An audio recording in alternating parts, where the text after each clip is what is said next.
So let me start the recording. Switch us over to this screen. And yeah, All right. welcome back, guys. Believe it or not, this is our Okay, someone talk. 27th session of Ophion. Nope. I don't really have much in the way of announcements, other than oh yeah, the one major thing is hopefully by this time next week, the sub button should be enabled. There was a little bit of a sort of a I would call it a statistics confusion. Somehow I am at 2.9 average viewers, and I'm trying to figure out how the hell you have zero point 0.9 of a viewer. But yeah, hopefully, come Sunday, I will have the prerequisite requirement that is required to enable subs. Anyway, unless anybody has any announcements of their own, let's go ahead and get started with the captain's log. Captain's Log, Stardate 5571.7. Analysis of the 25 megaquads of data from our trip to the Gozen is more or less complete, and has been and has made for some very interesting conversations among the crew. There has even been some unique holo novels that have surfaced and are gaining a great deal of popularity. We just need the entertainment right now, it seems. Senior Chief Hylong has taken a great interest in the data and has submitted a report of something similar done to her previous crew of the Arcadia. And I'm still not getting sound. Despite their so-called omnipotence, the games that the Q seem to play seem to be very similar to one another. We still have 4.5 months left in Tholian space, and despite performing their duties, the crew is becoming agitated. Even Voyager had distractions during their time in the Delta Quadrant, even if those distractions proved somewhat potentially fatal. There have been requests for members of the crew to enter cryosleep, and even a case of a medically induced coma, all just to simply pass the time. These, of course, have been denied. As our supplies dwindle, I've converted Cargo Bay 2 into an art gallery where crew members can seek and share inspiration with one another.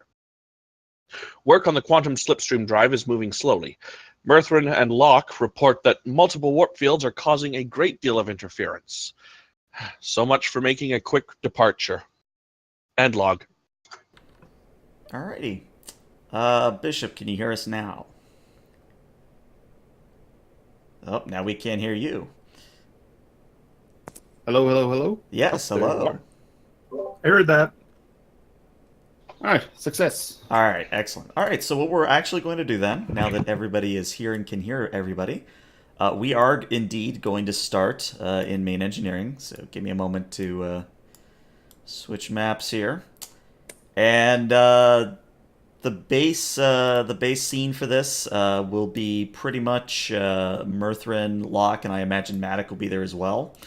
If you want Prag and Zenixia along, they can be as well, but otherwise they're going to be doing their own thing. Probably just Murthrin and Locke and Matic for now. Okay. All right. So, kind of as the captain said, the progress on QSD travel is there's a few snags. In particular,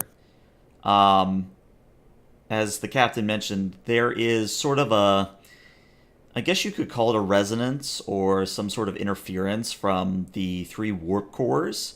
Obviously, this interference doesn't affect normal warp travel, but apparently QSD is so precise that even with your chronoton sensors, the overlapping energy signatures are causing problems in the simulations of QSD. So yeah, that's kind of where you're at. All of you have just finished a simulation, and said simulation has ended with the Ophion more or less exploding about after 3 seconds of entering QSD. I'm gonna let you guys do your scene. Well, we're up half a second. Murthrin sort of rests his elbows on the table and rubs his eyes. And I guess we should expect some trouble. I mean, it's like trying to run a warp core off a nuclear fission reactor. And it did take the Voyager several months of hard work to do it.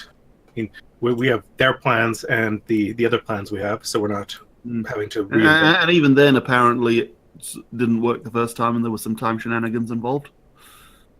And we're having to redo it without any access to Benamite crystals or any other variant fuel sources, which just makes things even harder. The best thing to do would probably take the warp cores offline for an extended period. For the I final. wonder if you can harness Tholian frustration as an energy source. I mean, if that's you volunteering to go find out. You know what? Let's go back to another simulation. I think we're also missing the most important part here. If you notice this particular energy signature of the quantum energy we'll be discussing, it's entirely new and it doesn't have a name, and we're trying to figure out ways of describing it. Maybe we need to invent a new form of unit to describe. We are not calling it the displacement. lock. I was actually going to suggest a Mirthrin. I mean, Cochrane has the Cochranes, the Miller Cochranes. Yeah, This is your Mithrin sort of project. narrows his eyes and goes, "Flattery will get you nowhere, but the effort is appreciated." I'm just tired of describing it as 5% or phase displacement of the quantum unit. Having to say we have to adjust by 0.5 Mirthrins, just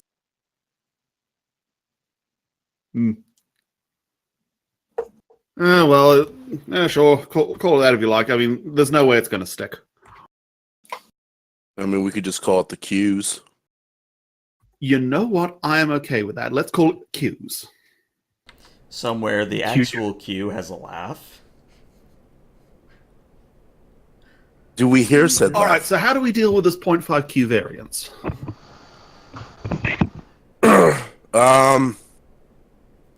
I mean, going off of Institute tests and going off the Intrepids, so far every ship that this thing has been tested on, it had one standard warp core. This ship has 3. There's no way. There is a way that we could get all 3 engines to give off the same exact signature, but at the same time, how long we could keep them giving off that singular signature is what's causing, we are able to get it another half second. From what I'm starting to wonder is it possible that we could just separate and only send one part of the ship into the drive? you might be onto something there. If we separate the ships and space them out slightly, that might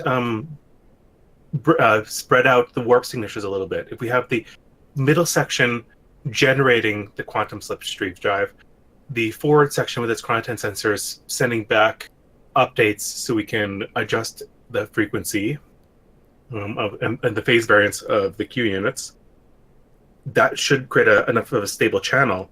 And then the gamma section just needs to ride the wake. It might have the roughest ride, but it'd be just have to follow along. And as a follow-up, the main problem we're having is that a single warp core can't maintain the corridor for more than a couple of seconds without the thing collapsing.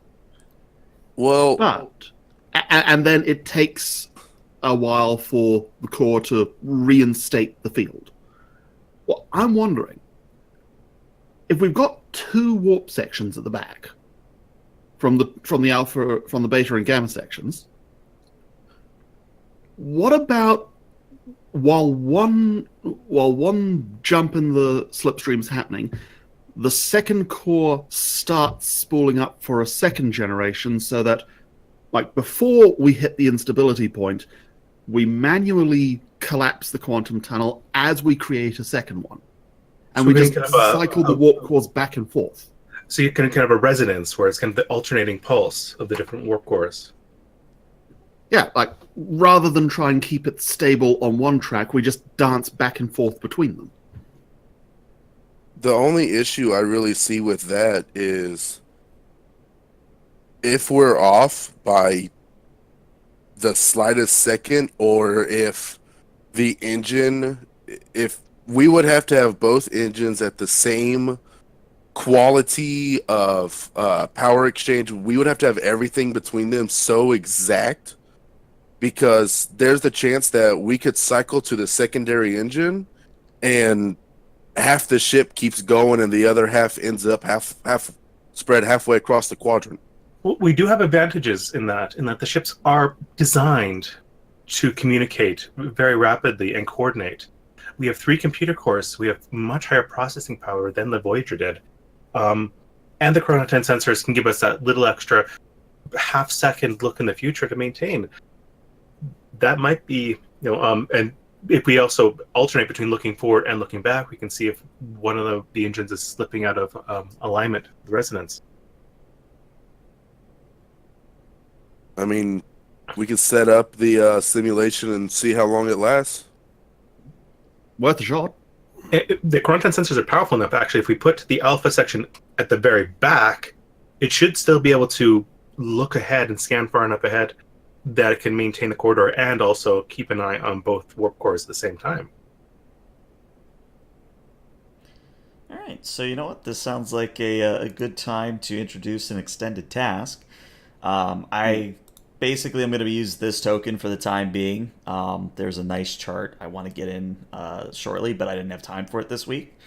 If you look at the bars for this, you'll see the sort of requirements. So for those who can't click the token and see the bars, this particular extended task is a work track of 12, a magnitude of 4, a default difficulty of 4, and the resistance, which is something I don't think we've had in this game quite yet for an extended task. The resistance on this is going to be a 2. The default task of this is either a daring plus engineering or a daring plus science, and I'm going to limit it so that only one of you can assist. That way, we're not rolling like 8 die. Well, Maddox probably got a higher daring than me.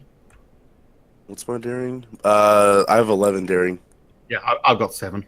Okay. Yeah. Which I was gonna say I have that in the nick of time, so I get additional work for every effect that I roll in the CD. So Useful. yeah. So are we gonna do one roll now, or is this one of those that they're spread out? We're going to do it spread out, so you guys are going to be doing one roll this session, and then obviously as events warrants, we'll do more, but I will say we will do at least one per session. Okay. And if we happen to kill it this session? I mean, if you roll 12 effects, sure. Yeah, I mean that's the sort of miracle breakthrough that occasionally happens. Uh-huh. All right, so Maddox taking the lead. Murthrin or Locke, which one of you is assisting? Locke, how's your science and daring? My science is good. I'm daring not so much. You want Zenixia to roll and help on this? I mean, we already said she wasn't helping us with this stage. Maybe we bring Okay. her in next roll. I imagine my science I'll is higher than I'll yours. do- So, yeah. I'll do daring plus engineering.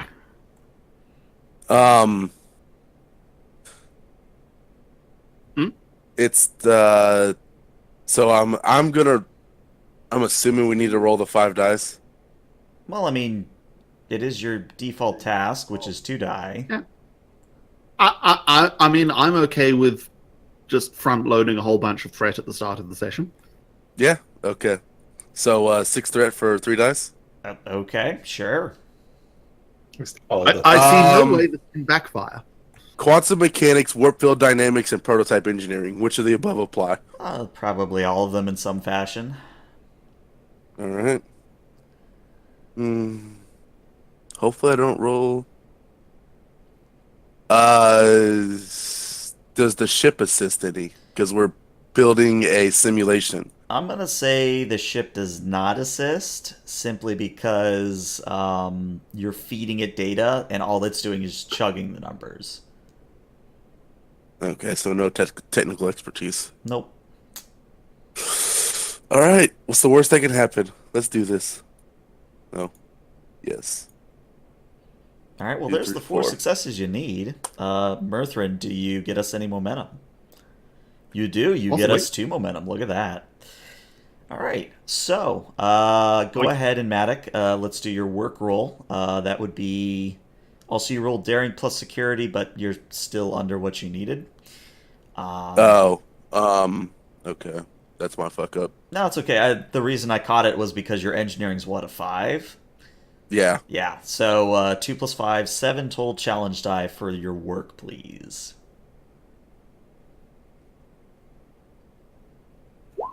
Wow. 10. That's 12 work right there. What did I say? Wow. I'll take my free promotion. So I'm just gonna get rid of the extended task, which has been blown out of the freaking water. Isn't the resistance is kicking as well though? Even with the resistance, that's insane. Like you have all of 1 work or 2 work left, which we I'm can just gonna- spend one of the momentum to ignore the 2 resistance. So, Lieutenant Commander Maddock, describe what epiphany you have that gives us our breakthrough. I don't know why you guys are surprised at this. I mean, we when we need to roll, we just blow things out of the water like that freaking ship. Yes, I am curious. What is your special insight or epiphany that you have, Matic? My epiphany is having worked with I keep forgetting my AI's name. Sienna? Sienna. Working with Sienna, I take part of her coding that I've just somewhat memorized or some of her programming, and I set it up to it will run. It'll keep the engines in check as they bounce back and forth. And so while it would need manual input, the computer would already know, hey, we're going to be on the first warp engine for 10 seconds. So at 8 seconds, I'm going to prepare the secondary engine. And then whenever we switch, everything's already set up. And we know before we make that switch that if there's something wrong with the other engine, so that way we know to shut down and do the repairs that we need to do. Gotcha. So basically, you're calling in a faster than human processing speed. So I guess Sienna's code would be appropriate here, but I will say, just for sake of argument, should that fail, you do have an android of your own named Sona, and she could probably provide the same sort of thing. Idea. Mm-hmm. We've got two. We've got two sentient AIs on board. They daisy chain their abilities together and sort of communicate back and forth between the 2 sections. I like it. I like it a lot. So this is what happens. You set all that up in the simulation, you let it run, and 3 seconds pass, 4 seconds pass, your record's been broken, 6 seconds, 10, 15, and then about a minute total passes and the program completes, and you are not the simulated Ophion is not only back in the Sabine Expanse, but it is literally right where you initially left it. Now we just need to figure out how to deal with the Tholians. True, the diplomatic fallout of just suddenly disappearing on them could be a problem. I tried to propose inserting a Trojan horse or worm into the communications we were going to use them to send back to the Alpha Quadrant, but the captain overruled that. Now would be a perfect time to trigger it and disable all of their sensors. Or we could fake a warp core breach. I mean, that would look a little suspicious.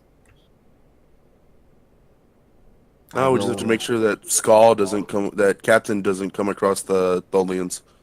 I mean, assuming it works, we're not going to have a problem. The main thing I'm worried about is it's going to make life awkward for the Federation when the Tholians ask why we skedaddled.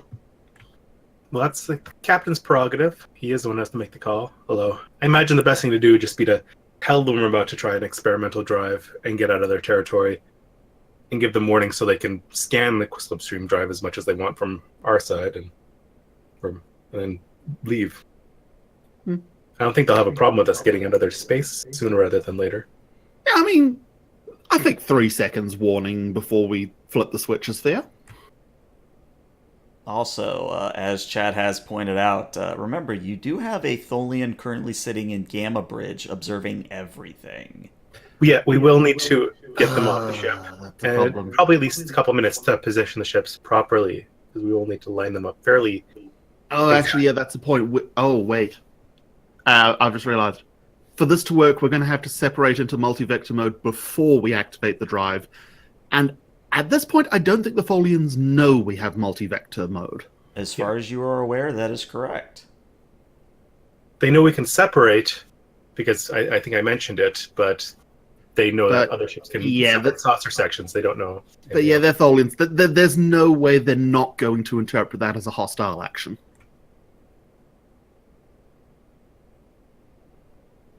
Well, as you Oh, all well. think... Oh, go ahead. On the plus side, we can at least start moving forward with the modifications. Mhm. Yes, we still have at least several days, if not weeks, of actually redesigning and building this thing. I imagine we could do some of it with holograms for the non-structural bits, but One of you, and this literally can be any one player, it doesn't really matter who, I want one player to roll me a D31, and this will represent how many days of work you'll need to activate QSD. In before a 1.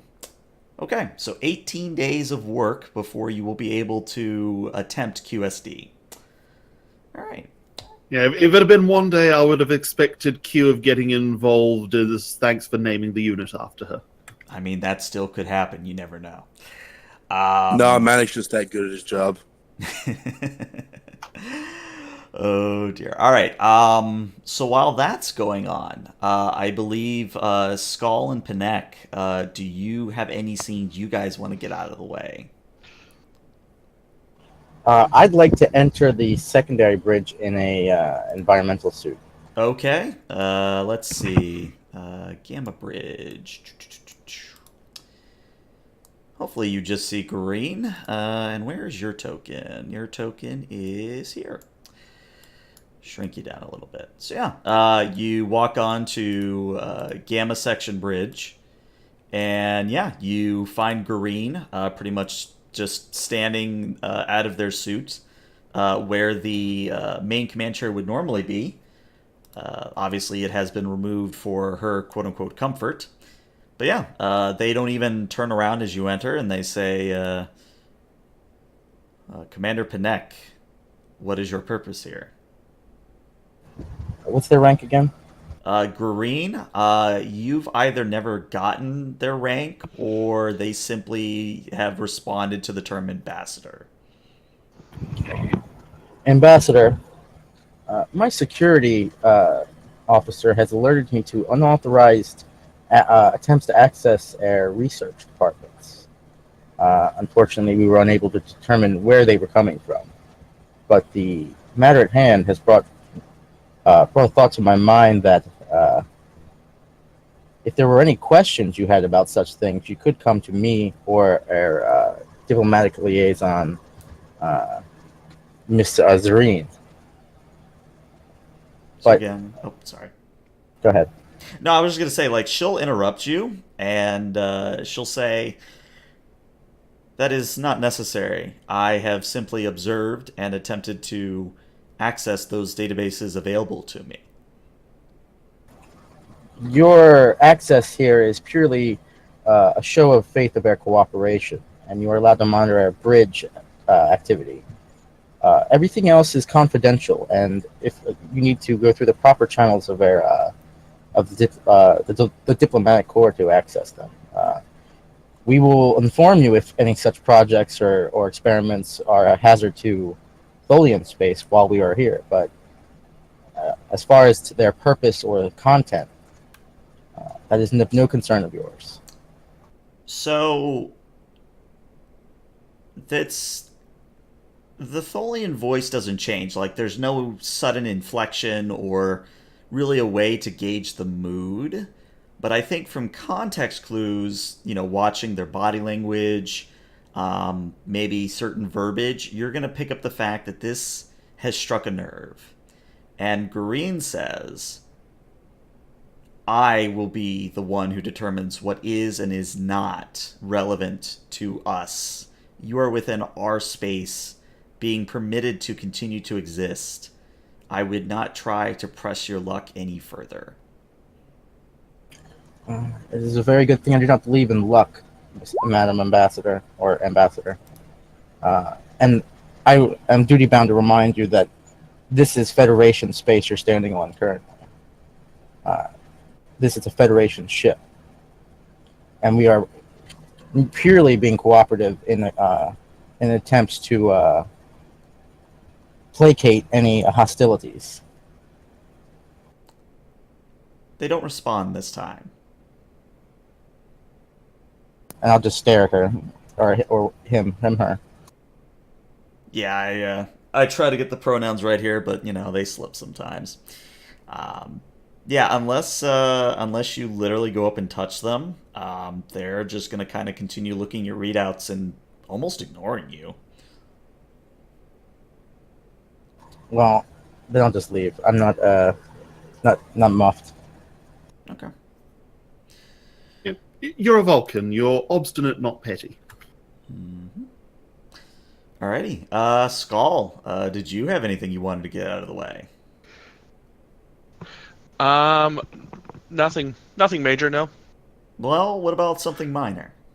Okay, I got something minor on the bridge. Sure. We cut to the main bridge. All right. Senior Chief Tin, I understand that this is a trying time for you and several of the rest of the Andorians on this ship, but I wish that I could do something that would make you feel more at home. However, Casual Fridays is once again denied. Now, please head back to your quarters and put on your proper duty uniform. So, because you've given me the terrible idea, Senior Chief Tin is literally in a Hawaiian overshirt, kind of the button down that isn't buttoned up, and a t-shirt, and it's great. But Tin, in his monotone voice, says, "But I was understanding, Captain, that this was acceptable on some ships." That may be on some ships, but the USS Ophion is not named the USS Some Ships. The USS Ophion is commanded by one Captain Barton Skull, who determines and enforces dress code. And I am aware of the Tholian tradition of taking a couple days up per month for observance sake. And I understand that we have pretty much done nothing at all for the last 2 weeks. However, and I understand that morale is getting a little bit frayed around the edges, and we're all trying to do what we can. However, while you're on this bridge, I expect you to be in your proper uniform. Understood, It's not just sir. morale, Captain. Discipline is also breaking down. Yes, so I can see that, Mr. Panek, as I'm basically glaring ice daggers at Tin. Partially because I have to, and partially because I wish I could change into a tropical shirt. But I mean, if you really wanted, Captain, you could rock the Picard look where you've got sort of the open jacket. I don't really have the pectoral muscles to pull it off.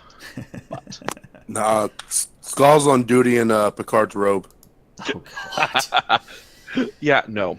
One of the Kirk wraparound tunics.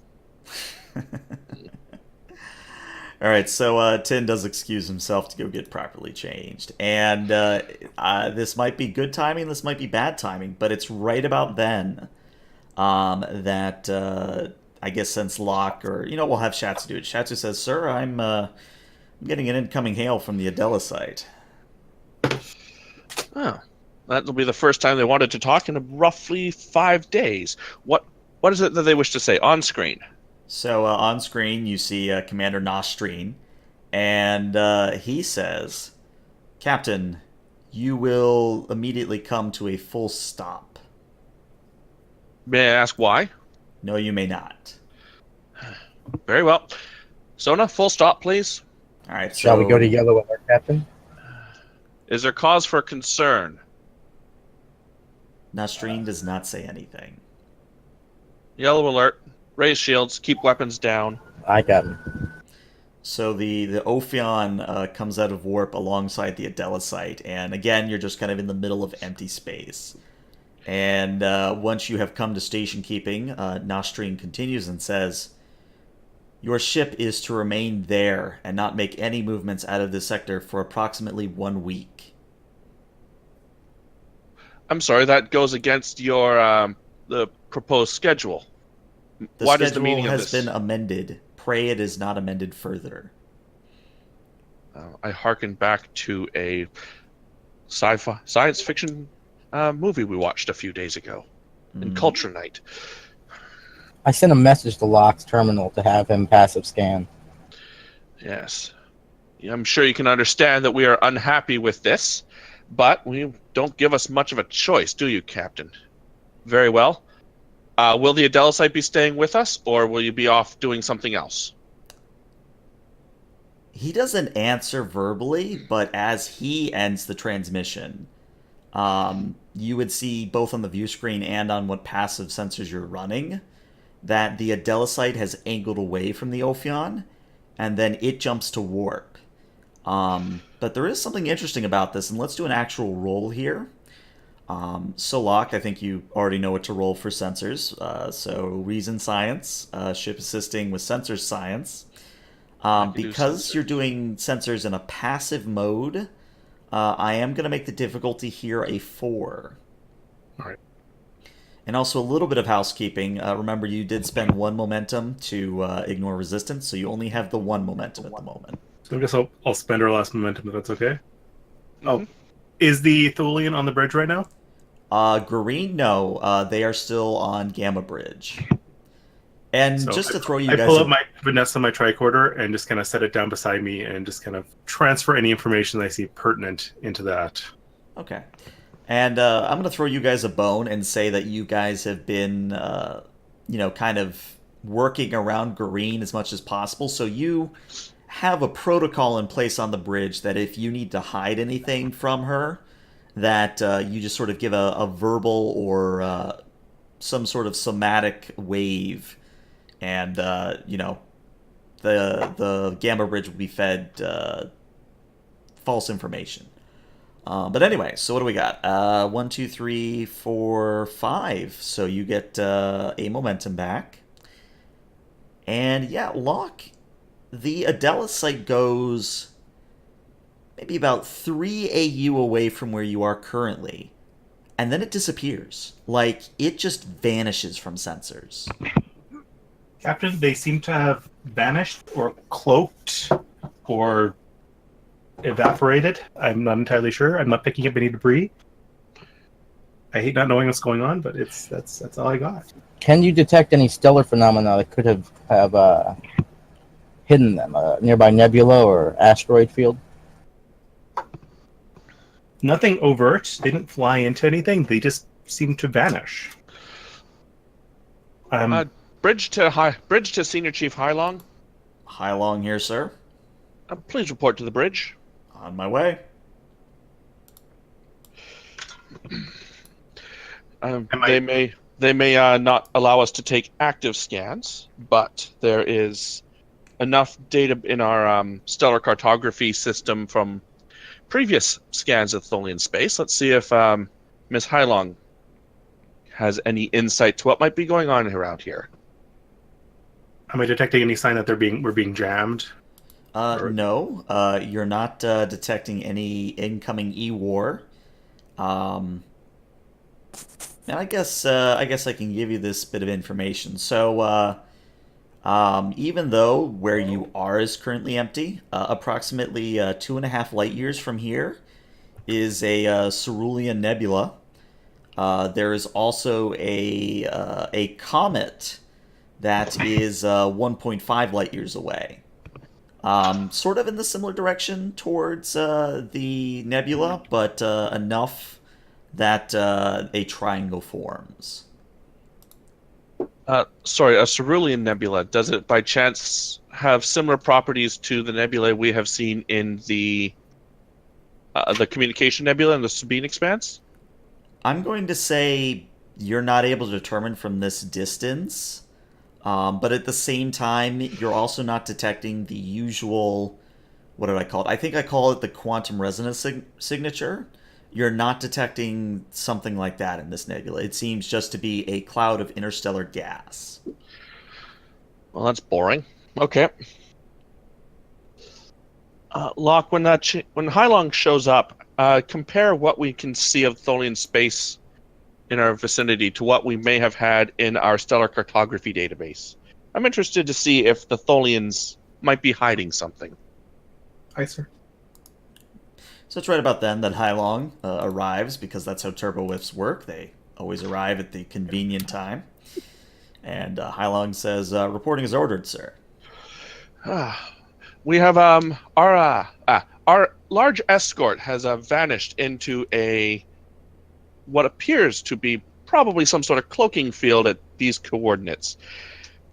Work with Locke and our stellar cartography database just to see if something the Tholians may have made or if the Tholians might be hiding something. Understood, sir. And Hylong does go ahead and join Locke at his console. While they're working, I'm interested to know what any of you will be doing, because they're going to work for maybe a good 15 to 30 minutes on this. I'm going to discuss with the captain, sir. While the what was the name of the ship? The Adelisite. Adelisite. While the Adelisite is away, this could be an opportune moment to make any modifications or test the QSD. It would be indeed. We do, however, have Ambassador Green to worry about. I have set up with Miss Shatsu or Lieutenant Shatsu a protocol for falsifying her displays on the Gamma Bridge. Very well. We have been told not to move for a week, but they didn't say that we can't do anything while we're not moving. Are you aware of how the system is progressing in engineering? What did you say? Are you aware? Do you have any recent updates for how things are going at engineering? I haven't. I was just about to go down there and receive a report from Lieutenant Commander Murphy. Wonderful.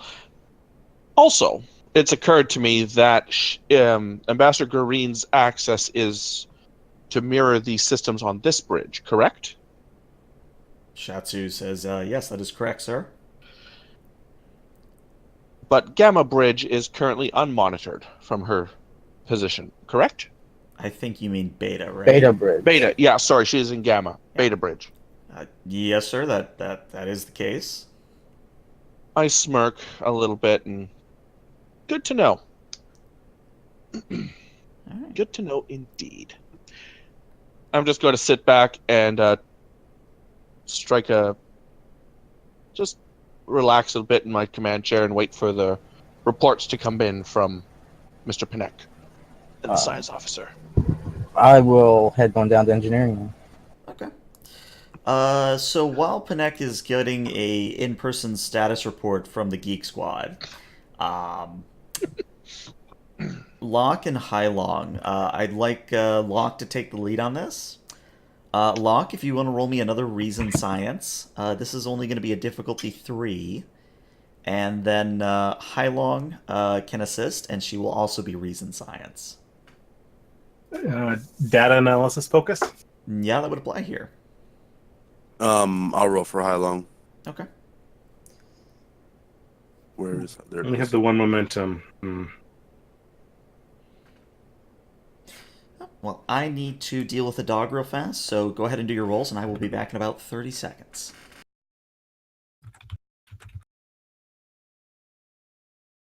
Live dangerously.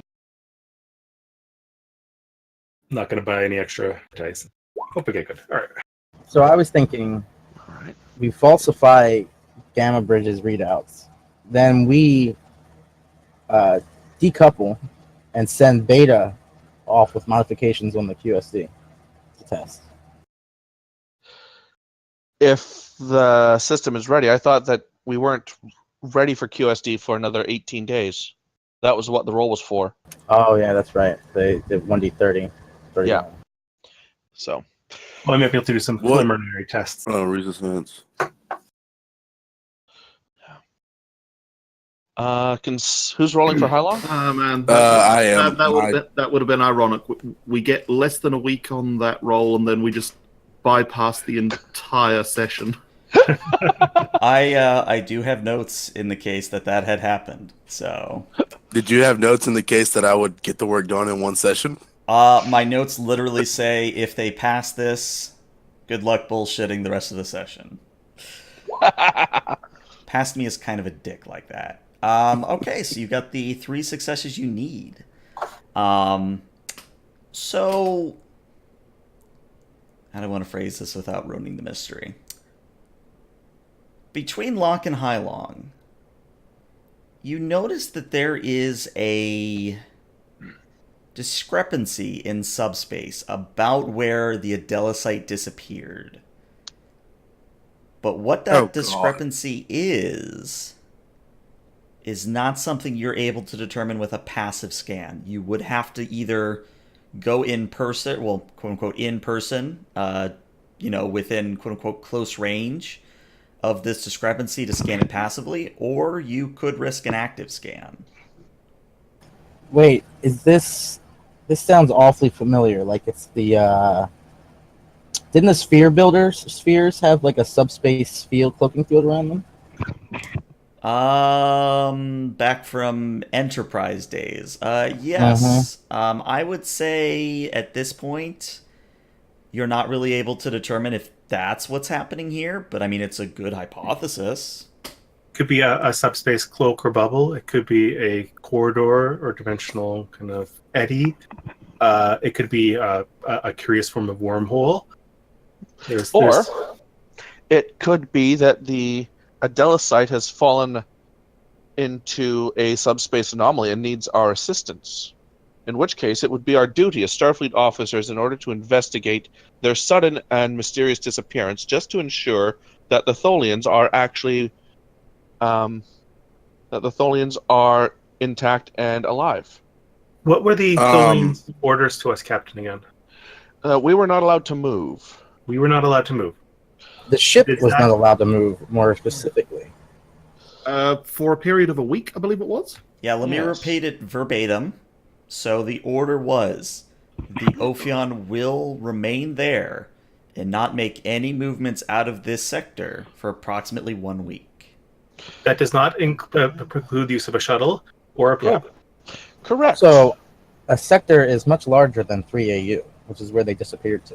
Mm-hmm. And technically, we could go investigate with the ship. Yes, I believe that just to ensure the health and well-being of our escort, that it is in our duty to at least ensure that they are intact. I would say it's imperative to the safety of the Ophion. Agreed. We don't want to run afoul against one of those things. Exactly. Miss Sona, take us forward at half impulse. Aye, sir. Hylong will speak up, and she'll just kind of point at the map and say, Maddox always mentions stuff about like the Dragon Triangle and the Bermuda Triangle back on Earth where stuff just disappeared in it. These three things are making a triangle. Maybe we're entering some sort of magic disappearing stuff. Entirely possible. We're going to find out. You visit one planet of dragons, and suddenly magic is on the table. Well, I mean, magic is just something that science hasn't explained yet. It's a fair point. It is That indeed. is true. And before the Tholians have literally just moved 3AU away cloaked, and now they're just waiting there to see if we can behave ourselves. Entirely That's possible. also a possibility. Yeah. Which is interesting because as Sona begins to input in coordinates and get ready to engage, Schatzer reports, "Sir, I am getting a hail from an unknown source on a non-standard frequency." Shall I put it through, Captain? Absolutely. All right. So the hail is audio only, and there is a sort of masking on the audio, sort of like someone doing like a vocoder. So it sounds unisex, and it is very distorted. I mean, you can still make out what the words say, but it is definitely being masked in some way. While we're receiving it, I want to use the communication station to try to clear that up and remove the masking. I would say, even without a roll, you're able to determine that this is by design from the sender and not from any area interference. But the hail says, alien vessel, we wish to speak face to face. I am Captain Barton Skull of the Federation starship Ophion. I'm interested in meeting. Where can I find you? So both Shatsu and Panek, you're going to get 2 text messages. The first message is a set of coordinates, and the second message is cannot talk freely why Tholians may be listening. Interesting. Can I have a name, please? You actually don't get a response because that's when the channel ends. Well, that's mysterious. Thoughts? Long speaks up. Totally not a trap. I was going to say it coolly is a trap, but 50-50. Sona, how close are those coordinates to our current location? They appear to be inside the nebula, sir. And is the nebula within the bounds of the sector? Technically, sir, yes. Okay. Now, do I want to take an Ophion or take the Valkyrie? While you wonder that, the transmission comes back, so it's the exact same way, and it still is audio. Hello again. We are willing to beam a representative aboard if you are willing. Well, that makes our job easier. Send them transporter. Send them coordinates to our transporter room, and I will meet you there. Sure, we'll meet them. Sure, meet you there shortly. Okay. Lieutenant, bridge is yours. Mm-hmm. So actually, before you can even get out of your chair, on the bridge materializes an individual. Let me just resize their token real fast. All right, where would they materialize? Let's say here. Probably the least threatening. So, I suddenly grab the phaser that's under my console. Oh, don't worry. Shatsu does the same thing. So the individual that you see is they are wearing these sort of hooded robes that obscure most of their features. But what you can see underneath the hood is a very human-looking face. In fact, if you weren't any the wiser, you could probably say that she is probably human. That's how either uncanny or how attentive to detail her appearance is. And she kind of looks around and says, "Oh, this is much roomier than I was expecting."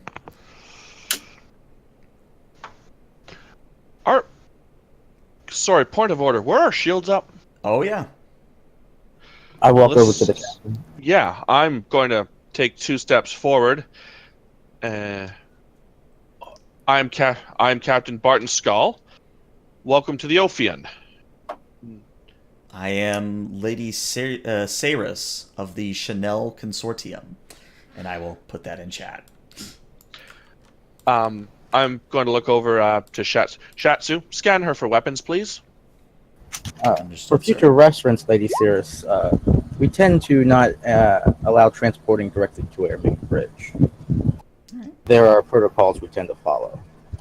So let's see. We've got Locke doing a scan, and we got Shatsu doing a scan. Who do we want to take the lead on this? I guess is the question. This would be a reason security, I think. If it's Well- security, I do Shatsu. Yeah. Okay. No, Locke isn't bad at security. Oh, that's right. Keep forgetting you're the spy. All right. So it's going to be reason security from both Shatsu and Locke, and let's set the difficulty at only a 2. So hopefully some momentum for you.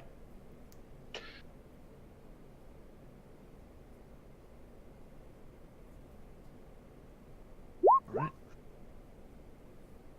Nice. Okay. Who's rolling Shatsu? I guess I- I can. Go ahead.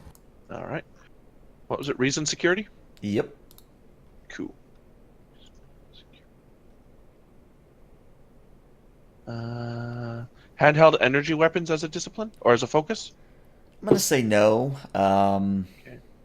Yeah, not in this instance. All right. Okay, so you guys get a momentum. Good news. She does not appear to have any energy-based, like no handheld energy weapons. But at the same time, you're also not detecting any bladed weapons. So she seems to be, as far as your sensors are able to determine, weapon-free. Interestingly, though, and I'll give this to you free, her life signs are extremely similar to that of a baseline human. Like, even her DNA is quite similar to the fact that were Beckett here, he'd probably have to do sort of a very in-depth sample or in-depth scan to distinguish her from being a human. Okay. Miss Shatsu, enable the obfuscation protocol to the Gamma Bridge. Already did, sir. Did so, sir, about 10 minutes ago. Fantastic. Okay, Lady Sirius. How the heck did you get on our bridge? My people are extremely adept at transporter technology. And then she, looks around again and says, perhaps we should have this conversation in private. I trust my crew, but if you wish, we can meet in my ready room. Mr. Panek, Mr. Panek, Miss Shatsu, with me. Mr. Locke, you have the con.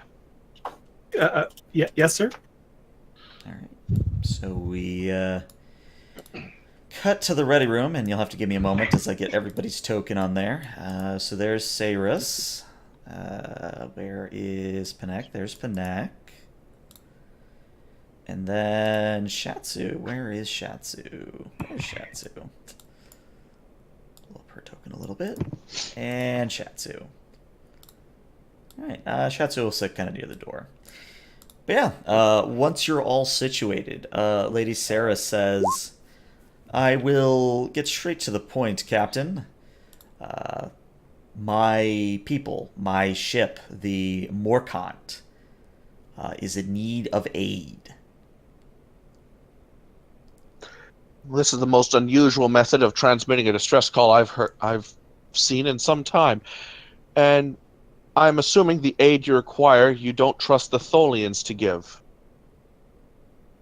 Give me a insight, command, or con. Okay. Difficulty 1. I don't even have my character sheet open. Silly me. Okay. Insight plus command. Diplomacy as focus. Yeah, I'll allow it. Why not? Okay.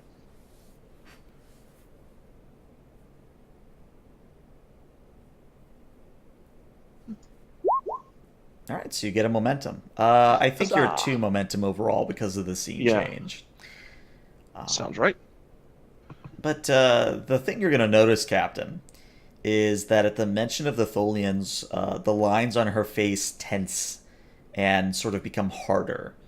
It probably doesn't take you all that much to figure out that there is some history there. Very well. I'm going to try to maintain a poker face. Mhm. What sort of aid do you require? Our cloaking device is failing, and without it, we will be eventually discovered by the Tholians and likely eradicated. In particular, we need fresh trioxine and a brand new projection matrix as soon as possible.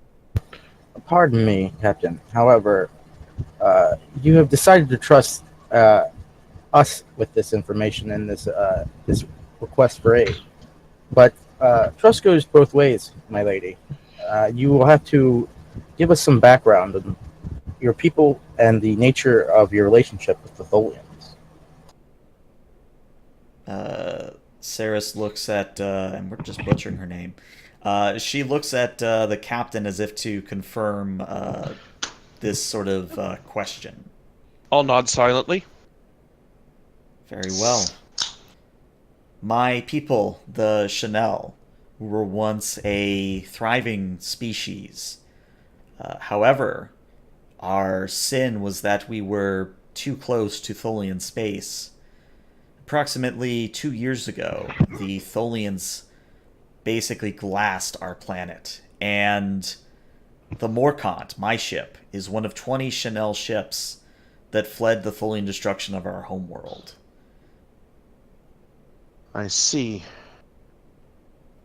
And so this is a matter of survival then. That is correct. As I said, without this cloaking device, we will likely be detected by the Tholians and eradicated. Okay. And is your ship the only one in the nebula? To my knowledge, yes. We have not seen any of the other 20 in over a year and a half. I see. Very well. We are prepared to render aid. You seem to possess some advances in transporter technology, especially when it comes through shields. Would you be willing to share insight in exchange for our assistance? We are willing to trade whatever you feel is an appropriate exchange for your assistance. Wonderful. Now, am I able to pull off the top of my head what trioxylene is, and if we have any in stock? You know that it's a fairly standard material. Maybe not by use by the Federation, but I think you still would have some on hand. Um, I would say you maybe have a crate's worth in a cargo bay somewhere. Okay. Is it replicatable? No, it is not. We are fortunate that we are able to provide you some trioxylene. However, cloaking technology is banned by the Federation, so we would have to either build you a replacement or assist you in repairing it. Either would be acceptable, as long as it happens quickly. Understandable.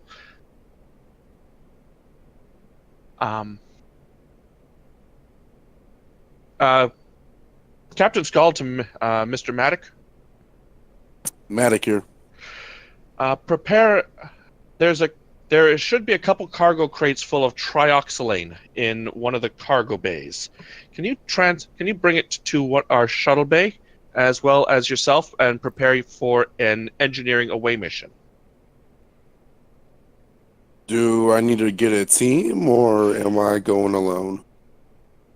There will Mr. Panek, Miss Shatsu, and I would suggest that you bring along at least Prague, Xenixia, or Mirthrin.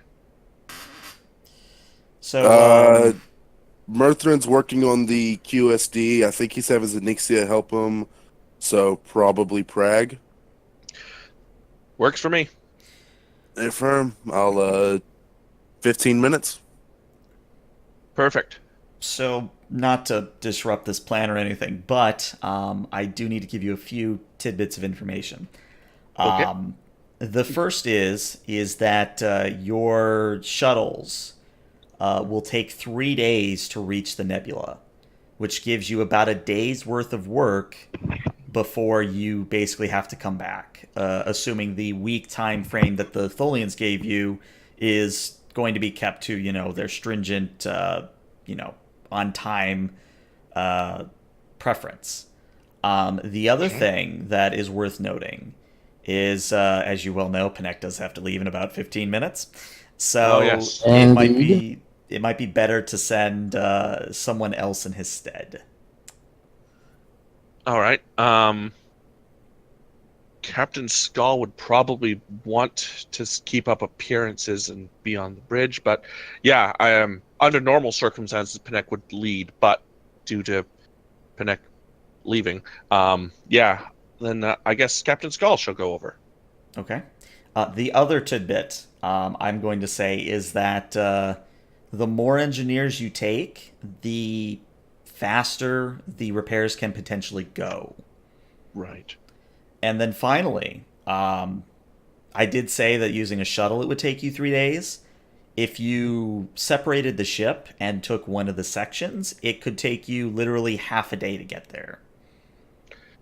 Can they not transport us immediately over like they did Lady Cirrus? So if you ask that, Yes. Saris will say, unfortunately, the transporters are only able to work one way thanks to the nebula. The nebula is designed, or perhaps is simply just as it is, that normal sensors cannot penetrate it. That is how we are hiding from the Tholians at this current moment. Very well. Okay. Which section of the ship is Murthrin currently working in? Is it Gamma? Well, I would think so, unless he wants to be somewhere else. It would be Gamma. Okay. And Gamma Bridge is also where Green is. Okay. Once the lady leaves, I would like a word with Skull and Shatsa. Of course. Lady Cirrus, if you would just give us a couple minutes to talk amongst ourselves. Once you take the bridge, once you enter the bridge, take the door marked conference room, and you'll find yourself in a conference room where you can await us. Understood. And she'll walk on out.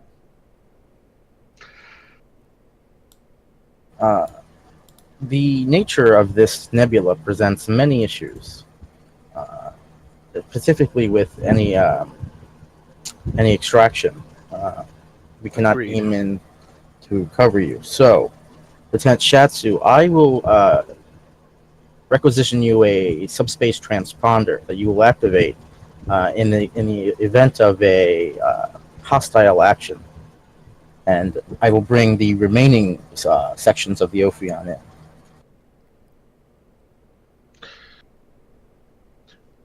That is wise. Shatsu doesn't have Very a well. problem with this. Very well. Let us detach the. We shall keep the Alpha and the Gamma sections stationary, and the rest of us shall head out in. Green's in Gamma. Mhm. Beta is good. We'll take the Beta section to the Nebula. Once we reach the exterior of the Nebula, we'll take the shuttle in. Okay. So I'm just going to preemptively put us on this map as I begin to sort out tokens. So who's going on the away team, or who would be in Beta section at the very least? So I know Skull's going. Yeah. That's his old token. Let me fix that. Let's see. Skull, Matic, probably Locke. All right, so Skull. As much as I would like to, I'm going to leave it up to Bishop to decide if Murthrin wants. Where does Murthrin believe that he would be of best use? Getting Bishop. the slipstream drive working. That's what He I figured. could play Zenixia. Yep, Zenixia could come along. Although Murthrin will voice his suspicions about the whole business. Okay, so That means- Zenixia is coming along. Zenixia's coming. Or maybe some extra security as Quakenbush. Yeah, couple security folks would be nice. Well, I mean, I figured Yeah, 5 to 6 Yeah. unknown or unnamed engineers, 5 to 6 unnamed security, because I don't think we're just going to leave Yeah. one of the hulls of the ship just out in space. Right. No. And in any case, Murthrin might have to deal with Gureen asking, hey, where did the middle section of the ship go? Well, that's why we ran the obfuscation protocol. With any luck, she'll never notice. Yeah. And if she decides to visit the main bridge, I guess we'll just have to have use the hollow emitters on the main deck to treadmill her to a hollow deck and fake a bridge. Yep, I was And actually going to suggest that. You figured it out on your own. Yep. And I would suggest Lieutenant Ween. Okay. Where is his sheet? Yes, he is your usually Gamma Shift pilot, but he Yeah. can certainly fill in here. Bring him along, as well as a couple other Gamma shifters to man the stations once the rest of us beam over to the ship. All right, so does everybody have a supporting character, or have I missed anyone? Trying to see. 1, 2, 3. Murthrin's playing Zenixia. Panek's having to go in a couple minutes, so I think that's everyone, yeah? Yeah. Okay. All right, so very quote-unquote quietly, you all sort of go to... oh, I know who's missing. You all go to the beta section and separate off from the other two sections of the ship. And I'm assuming you're going to basically give Lieutenant Wine the order to go max warp? Yep, max warp for a couple brief jumps, and then once we've reached the exterior, we'll take the shuttle. Okay. Is there any way I can scatter our ion trail as we go, so it isn't blinding the obvious that we left? Good thought. I'm gonna be nice and say that Alpha and Gamma sections can handle that. That way, you don't have to do it until you come back, if that makes any sense. Yeah. Sure. A few Tetrion sweeps of the area should destabilize the ion trail rather quickly. Mm-hmm. Right. So as the beta section approaches the nebula, Cyrus does impart a few more tidbits of information, and it should be noted that she does stand to your right, Skull, while you're on the bridge, and she says, I assume you must have many further questions for myself about either my people or myself. I would be willing to answer most of what you may ask. Yeah, my first question is, where are you planning on going after this is over? That I had not determined yet. I had a few ideas. However, not to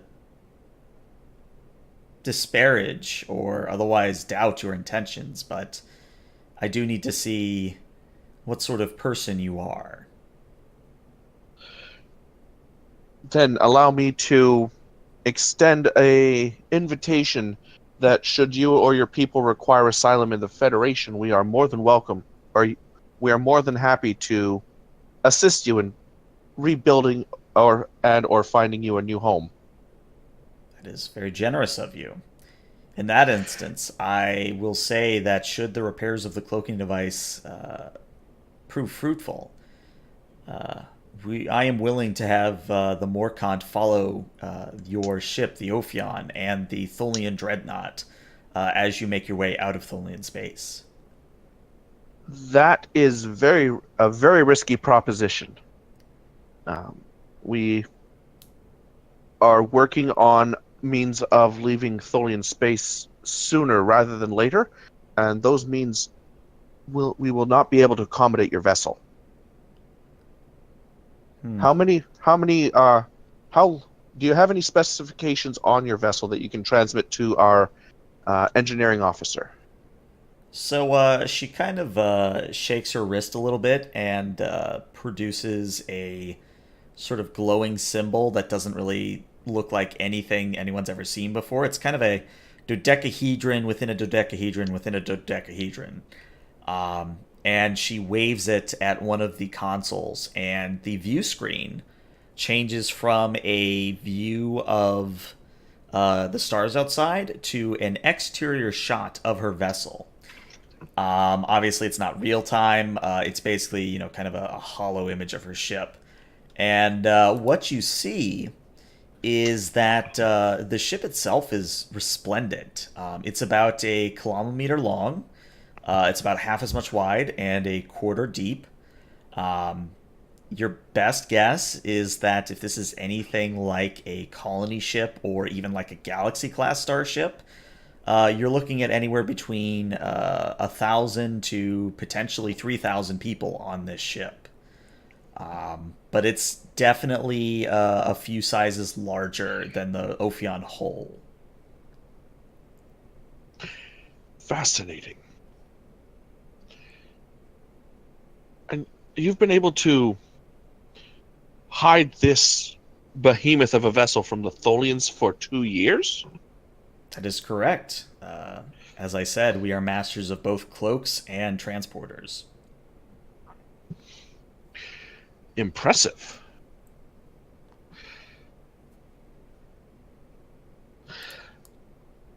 And how have you been able to survive in Tholian space?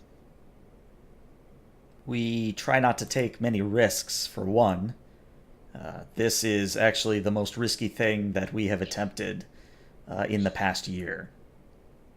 I see.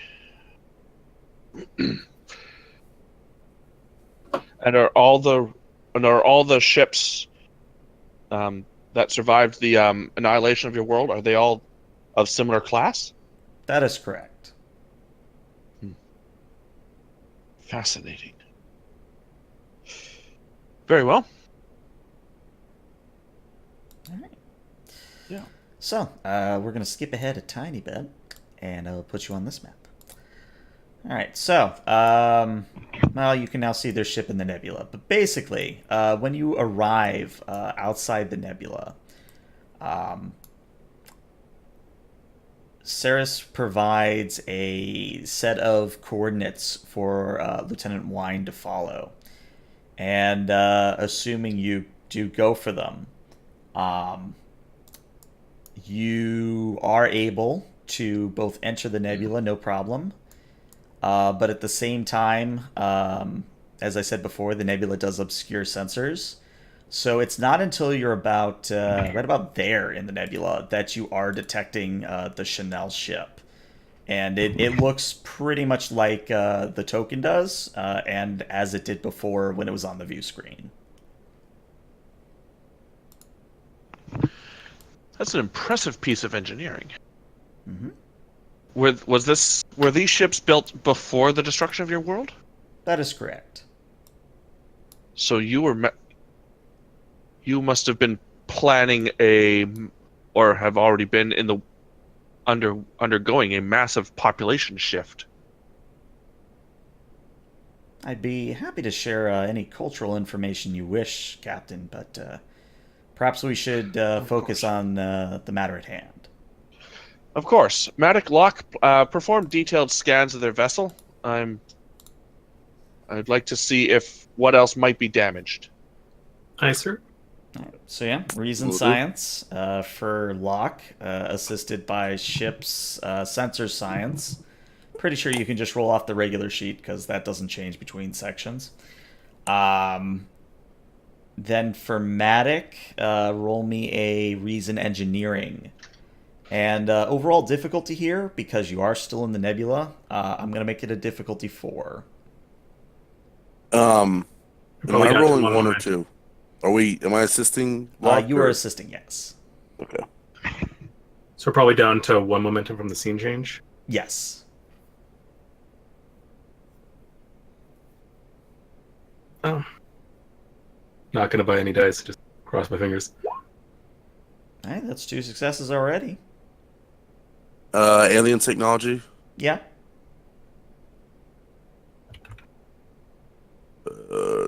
Will my technical expertise technically apply, or do I have to be the active character? I think technically you have to be the active character, but I'll let it happen anyway. All right. There's 3. All right, let's see if the ship can pull through. Oh, sorry, I forgot about that. Sensors plus.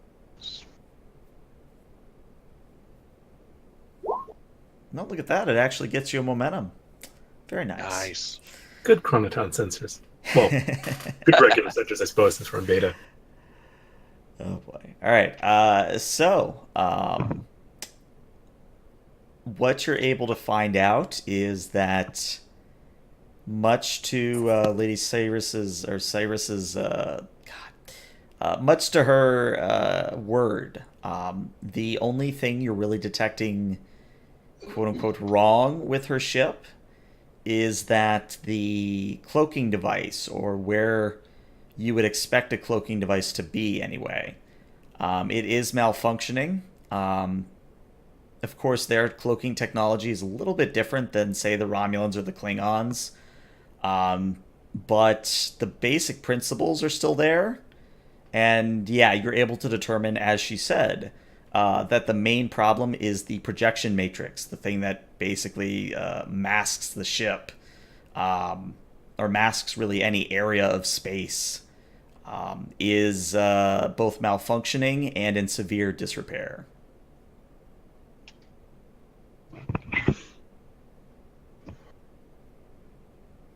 But other than that, it just determines what other information you really want about this ship. Will our transporters operate within the nebula? No, they will not. The Chanels will. But otherwise, you're either going to have to trust them to handle the beam outs, or you're going to have to dock with the ship. Yeah, I'm not trusting them. Are there docking ports? I'll ask the Lady Serene. Do you have docking ports that are capable of docking with the Ophion, or shall we take shuttles? If you come to these coordinates here, we will be able to extend a gantry. Mr. Ween, please make that happen.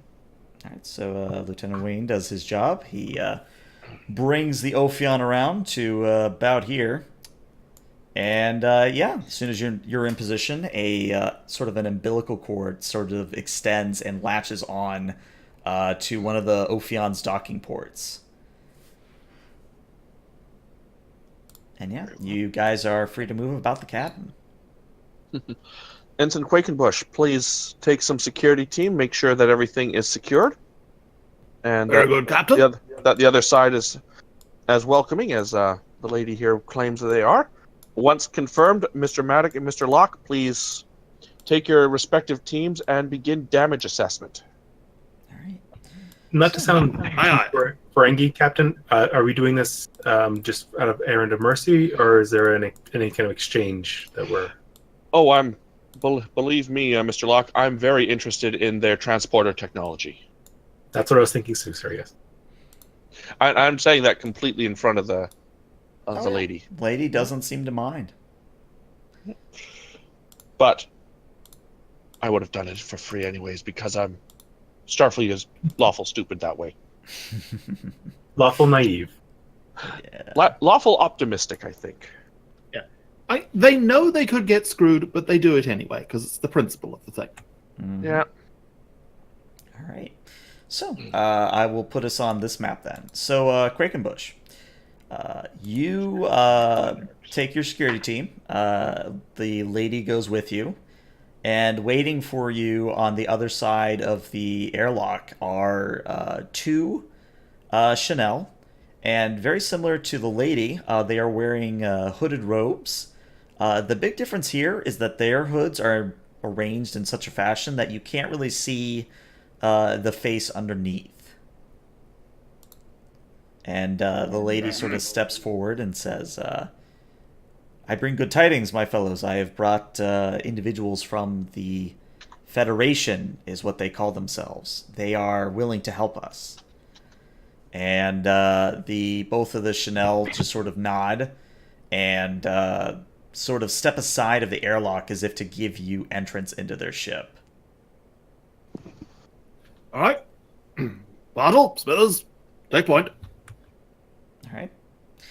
So I guess my question for you, Bishop, is how far would our lovely ensign go into the ship before letting everybody else know it's safe? Hmm. I'm probably to the end of the corridor. Okay. So we'll say you get to the end of the corridor, you poke your head into the Chanel ship, and what you're seeing are these very clean and sleek-looking corridors, similar to what you're seeing on the screen at the moment. Um, you're not really seeing any sort of grime or signs of age. Like, these people take very good care of their ship, like even better than the Ophion's crew takes care of the Ophion. Um, So it probably would be a safe bet that either they're just that good or they really value cleanliness. Either way, you're not seeing any security threats. You're obviously not seeing any Chanel waiting with phaser rifles to jump out of the darkness. You're not detecting any sort of trouble with the atmosphere. It seems to be similar enough to yours that survival in it won't be a problem. Everything looks green.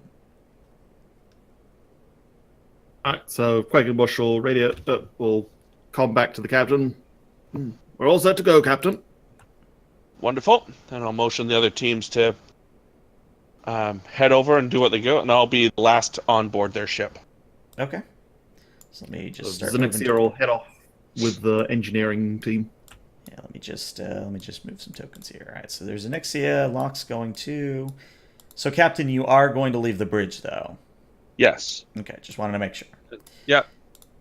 I think I would have. Oh, that's asked, right, because you got the entire section docked. Mm-hmm. Yeah. I would have asked. What's her name? Lieutenant Sue. Mm-hmm. Yeah, I would have had Miss her- Ty. Miss Ty, thank you.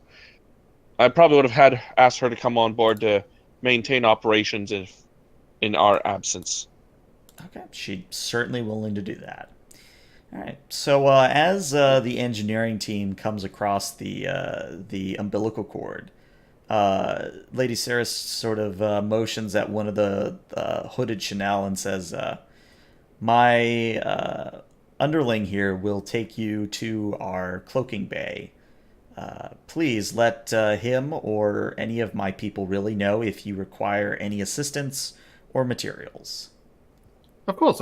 And Zenixia sort of chitters her mandibles and as a polite thank you. Ooh, that's a good question. What is Zenixia pulling from these guys? I was about to do that when we started whatchamacallit, doing the repairs. So this is going to be extremely Because interesting. Zenixia has a fun little talent that is useful there. So I would like Zenixia to roll me either a insight plus medicine or an insight plus con at a difficulty of 3. Alright, let's go with insight plus medicine. Okay.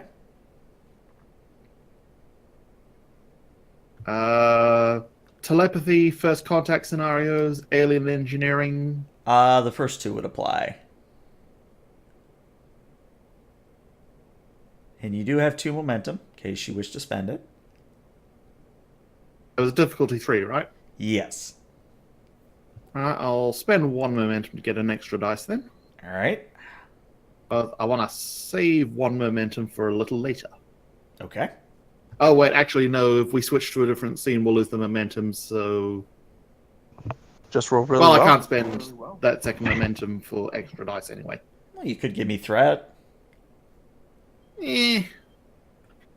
Let's stick with 3. Okay.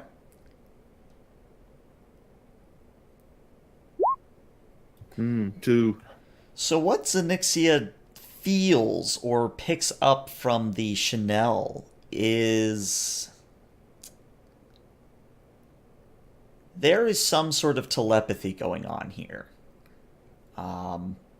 She's not Oh picking my. up any specific emotions. But if this makes any sense, the Chanel are much, quote unquote, larger than their forms that you're seeing would suggest. Just psychically speaking. Mm-hmm.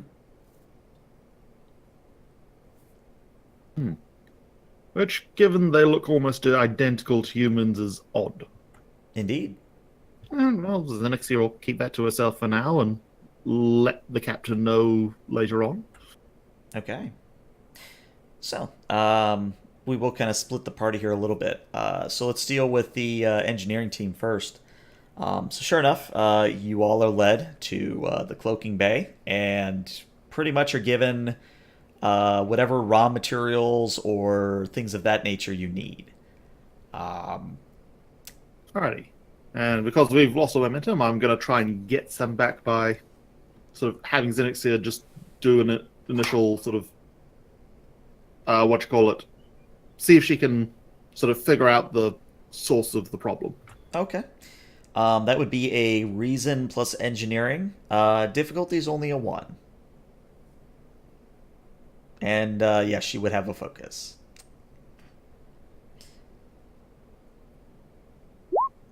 Well, got There the we go. success you need.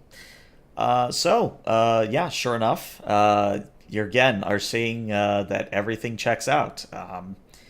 The projection matrix does need replacing, but actually replicating one and installing it shouldn't be a problem with your brought supplies. I would have assumed that you guys would have brought the trioxine with you. Yeah.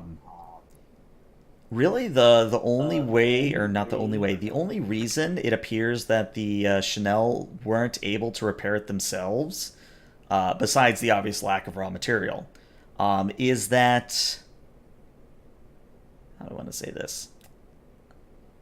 You get the sense as you try to maybe ask how this happened, or, how does their cloaking technology work? You get the sense that whoever's in charge down here doesn't really know in depth how things work. Like, they have a very superficial understanding that works most of the time, but it's kind of like repairing a car. Like, a Joe Schmo, given internet access, could probably do an oil change. But in order to, say, replace... Good luck repairing a spark plug. Exactly, yeah. Like, so it's one of those things where there is a discrepancy between what the Chanel seem to know and what is actually the case. I'm super curious here, so I think I'm actually going to spend a threat because we're out of momentum. Mm-hmm. And use Xenixia's group crowdsourcing talent. Okay. Spend a momentum to instantly gain a rudimentary understanding of any unknown technology or culture, as long as there's at least 2 readable minds in the vicinity. That there are. So what? Just going to try and pick up on their on what the deal is with their culture. So I'm going to give you 2 bits of information. Remember, you can spend, I guess, threat at this point to ask more questions.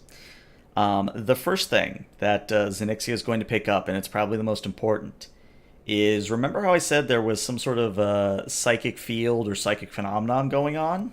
Mm-hmm. For a very brief moment, as Zenixia looks at a Chanel, she gets a view of something that is, to use a Cthulhu term, it is very eldritch. It is not quite humanoid in nature, but it's a very brief glimpse behind, quote-unquote, the mask. And I think it's probably safe for her to come to the conclusion that they are putting on airs about their appearance, if that makes any sense.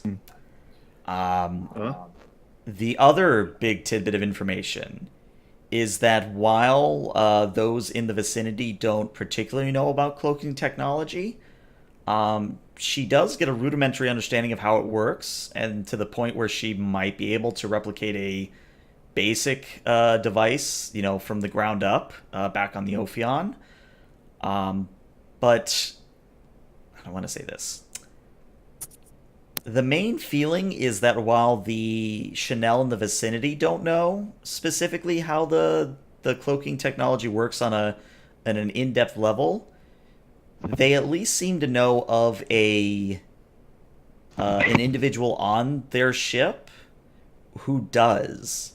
But for some reason, they're not here.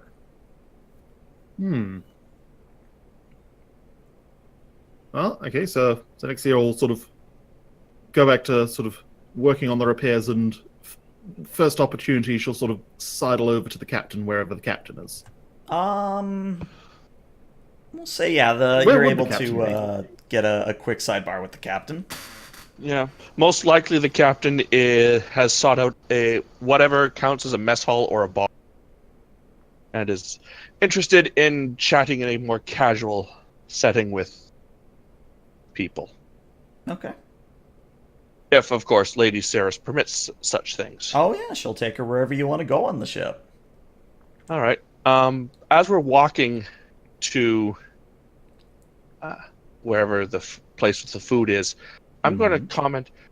So, Lady Saris, I'm no doctor, but when you beamed aboard the bridge, our scans of your anatomy showed some very odd anomalies. What are you?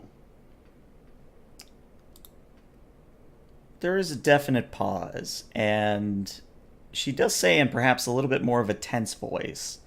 She says, "We are what I believe you would call shape changers, except we change shape by projecting a different image of ourselves." That makes some sense. We've used similar to how we achieve such things through holographic costume projections. I understand. So I'm assuming I'm not seeing your natural form right now, correct?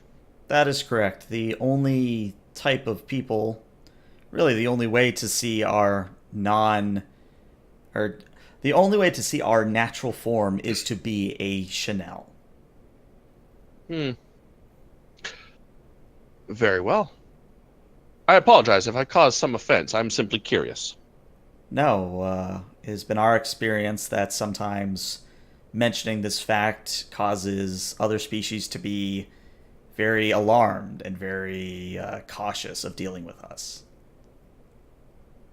I must admit, the Federation was at war with a race of shape changers and their, for lack of better term, minions for a few years not too long ago. Shape changers have a way of, well, as much as I do not wish to continue such prejudices, hatred runs deep, and I will try my best not to. I shall try to. I shall hope that my crew treats you with the same respect as we would treat anyone. That is very kind of you, Captain. I appreciate it. And as you see, and she opens the door, this is our lounge where we can acquire whatever food or drink you are interested in sampling. I'm interested in seeing what sort of food and beverage your culture imbibes. Okay. And it is about this time that you do get a comm signal from Zenixia. Skull here, go ahead. Zenixia here. Are you free to talk at the moment? I'm as free as possible. I'm in the lounge, and these coordinates right here. If you're willing to come up. Yep, I will be up shortly, Captain. Very well. Out of curiosity, as we're meandering through the hallways, how many of these Chanels do we pass? Is it a densely packed hallway, or sparsely packed, or are they vacant? I would say it's about the same as any Starfleet vessel, where you do pass some people in the hallway, but it's definitely not packed. Okay.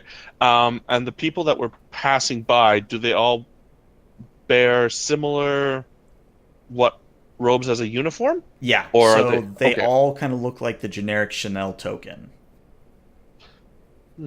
The only one that looks different so far is the lady.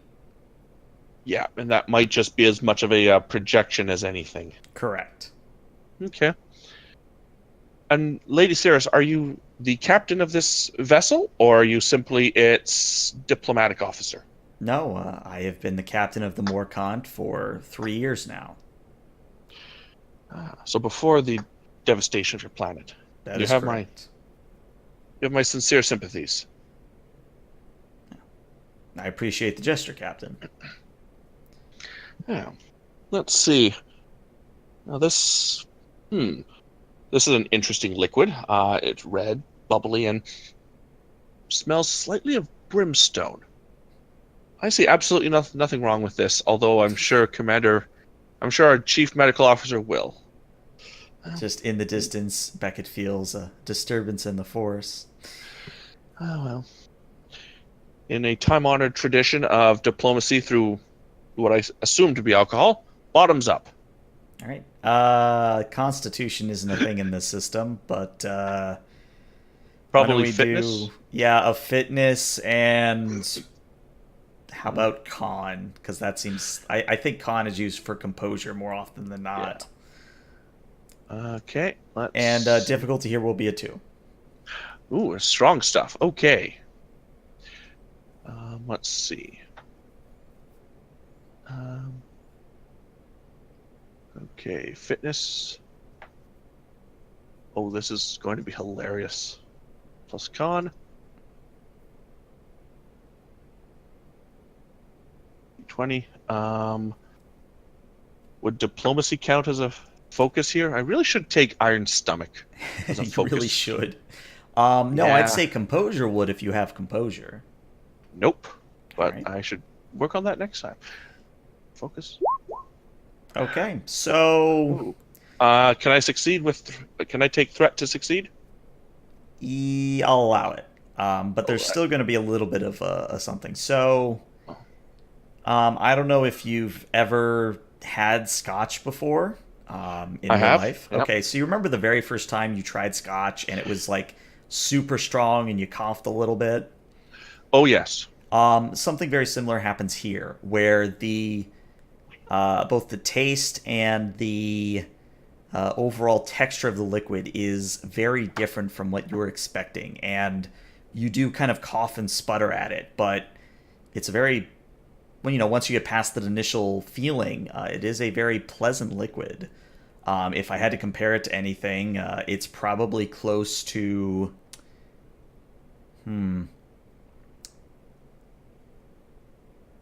If I had to try and use an analogy as to what it tastes like the smell of burnt wood. So very pleasant to some sort of taste, Okay. but it might be a little bit too ashen.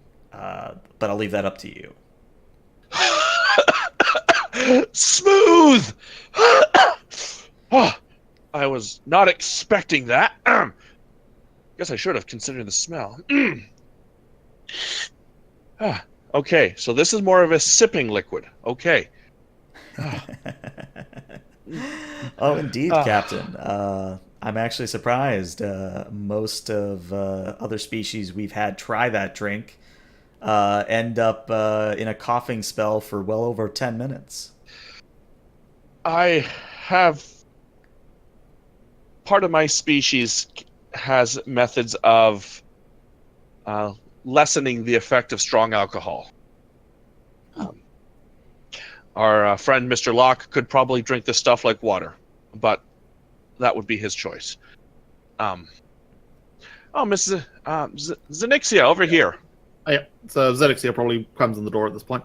Out of curiosity, as Zenixia is making her way through the ship, because she's very obviously insectoid, is she getting weird vibes off people she passes? No, and in fact, it just occurred to me that the way this works means she's going to see something different. So as she's being escorted through the hallways by a Chanel, That bringing Zenixia was a really good idea. yeah. So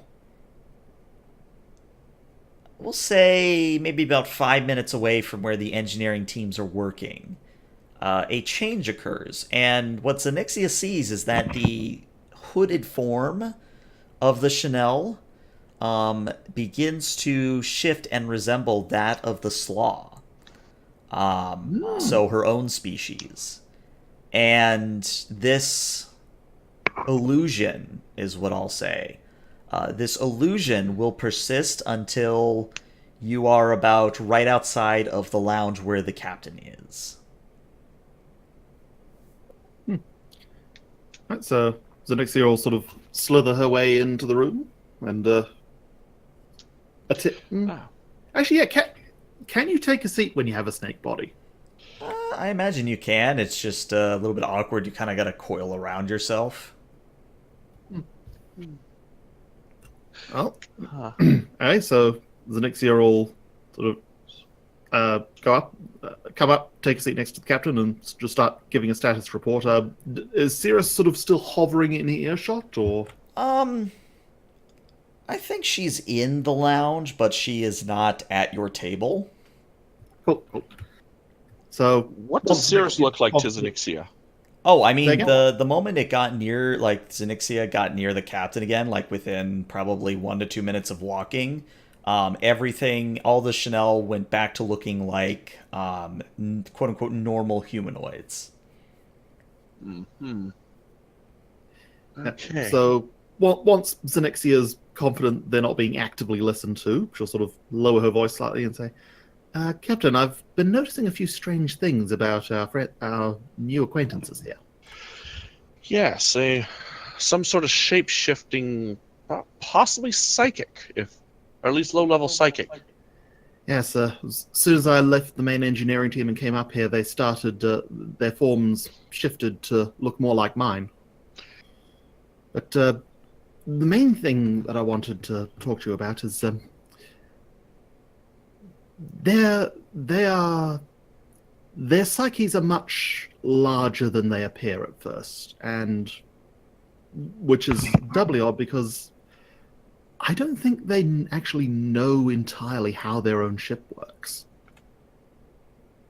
Well, these people have been through a lot. It's possible that they've lost some crew along the way? It's more than that. There's something behind them. It's hard to explain. I didn't get much of a good sense of it. It was only a brief contact, but if I was going to describe it, they are a hive that is missing their queen. Now that's an interesting metaphor. Very unique, actually, for you, Zenixia. Thank you. It's also interesting that Lady Cirrus has not referred to herself as captain, at least not until we asked.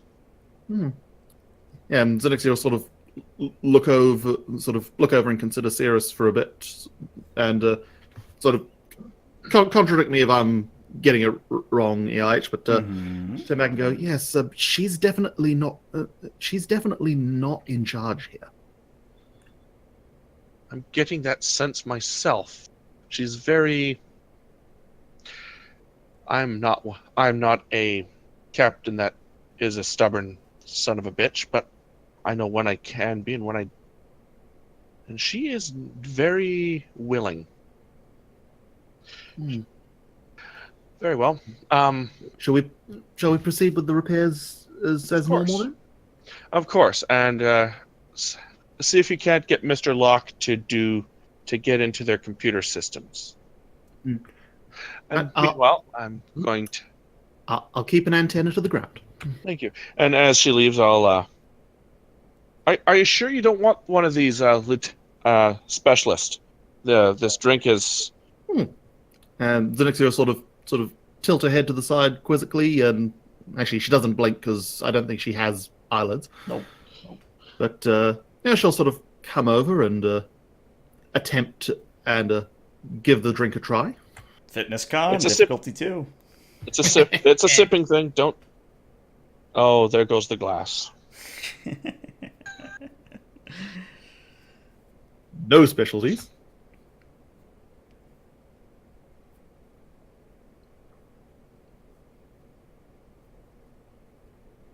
Did that go through? Not seeing didn't anything see yet.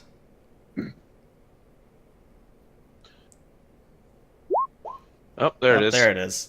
Yeah. So Okay, Xenixia takes. so you get probably not spluttering because she doesn't have the right amount of spots, but a very sort of high pitched, unpleasant sort of chittering noise as it disagrees with her digestive system.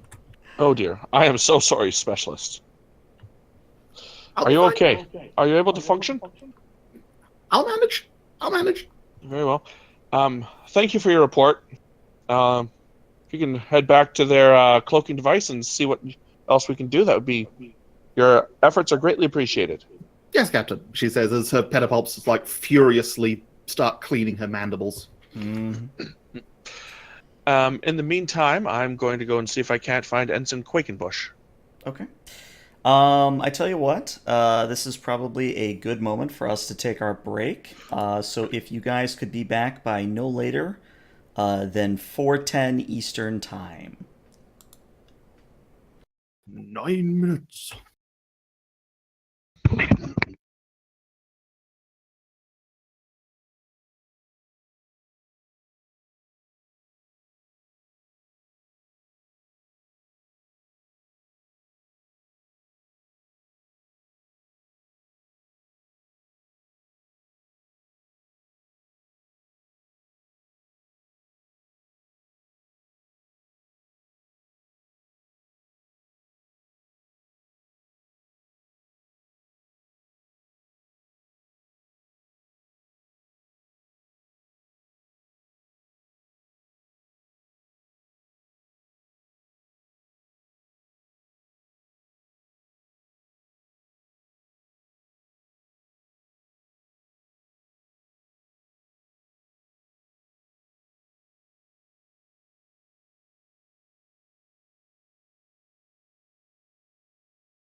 All right, I'm back.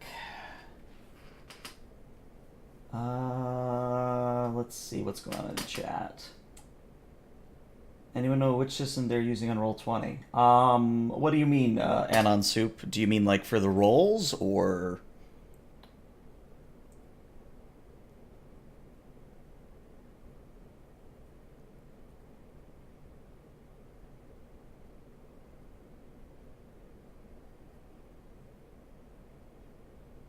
Oh, how do I want to say this? If I understand your question, um, basically this is the Star Trek Adventures rule set. It out of Modifius. It first came out. What was it? Summer? No, that's not right. I guess it has been 27 weeks, so I guess it could be summer. Wow. It's been out for a while. Actually, you know what? Let me get you a link, and I will put it in chat.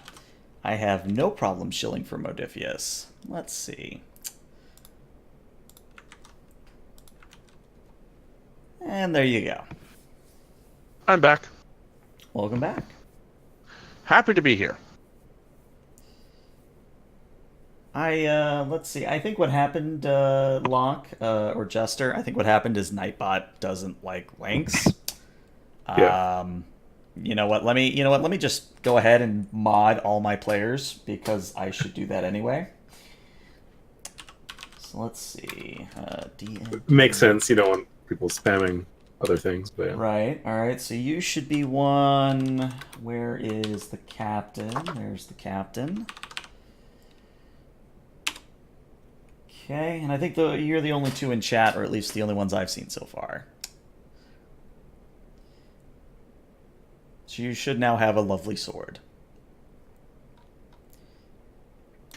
But yeah, and on Soup, the link there will get you to the Star Trek Adventures rule set in the books. Personally, I really love this system. If you haven't gathered already, coming from a very sort of wargamey / combat heavy system like D&D, I like Star Trek Adventures a hell of a lot more. I'm back. Welcome back. The other thing I'll say is that, and I've said this a few times to my players just to sort of garner interest, but I believe the free RPG day is what, the 13th of June? I think so. What day is it? It is no, it is Saturday, June 16th. So we'll actually be playing that day. So on the 16th, I'm gonna finally be able to get my hands on the new Warhammer 40k RPG, Wrath and Glory, and I'm pretty much gonna try and set up a game for that as soon as possible. Whether or not, obviously, that game lasts past whatever pre-release adventure they give us, will be dependent on the players and how will we figure out the systems, stuff like that. But yeah.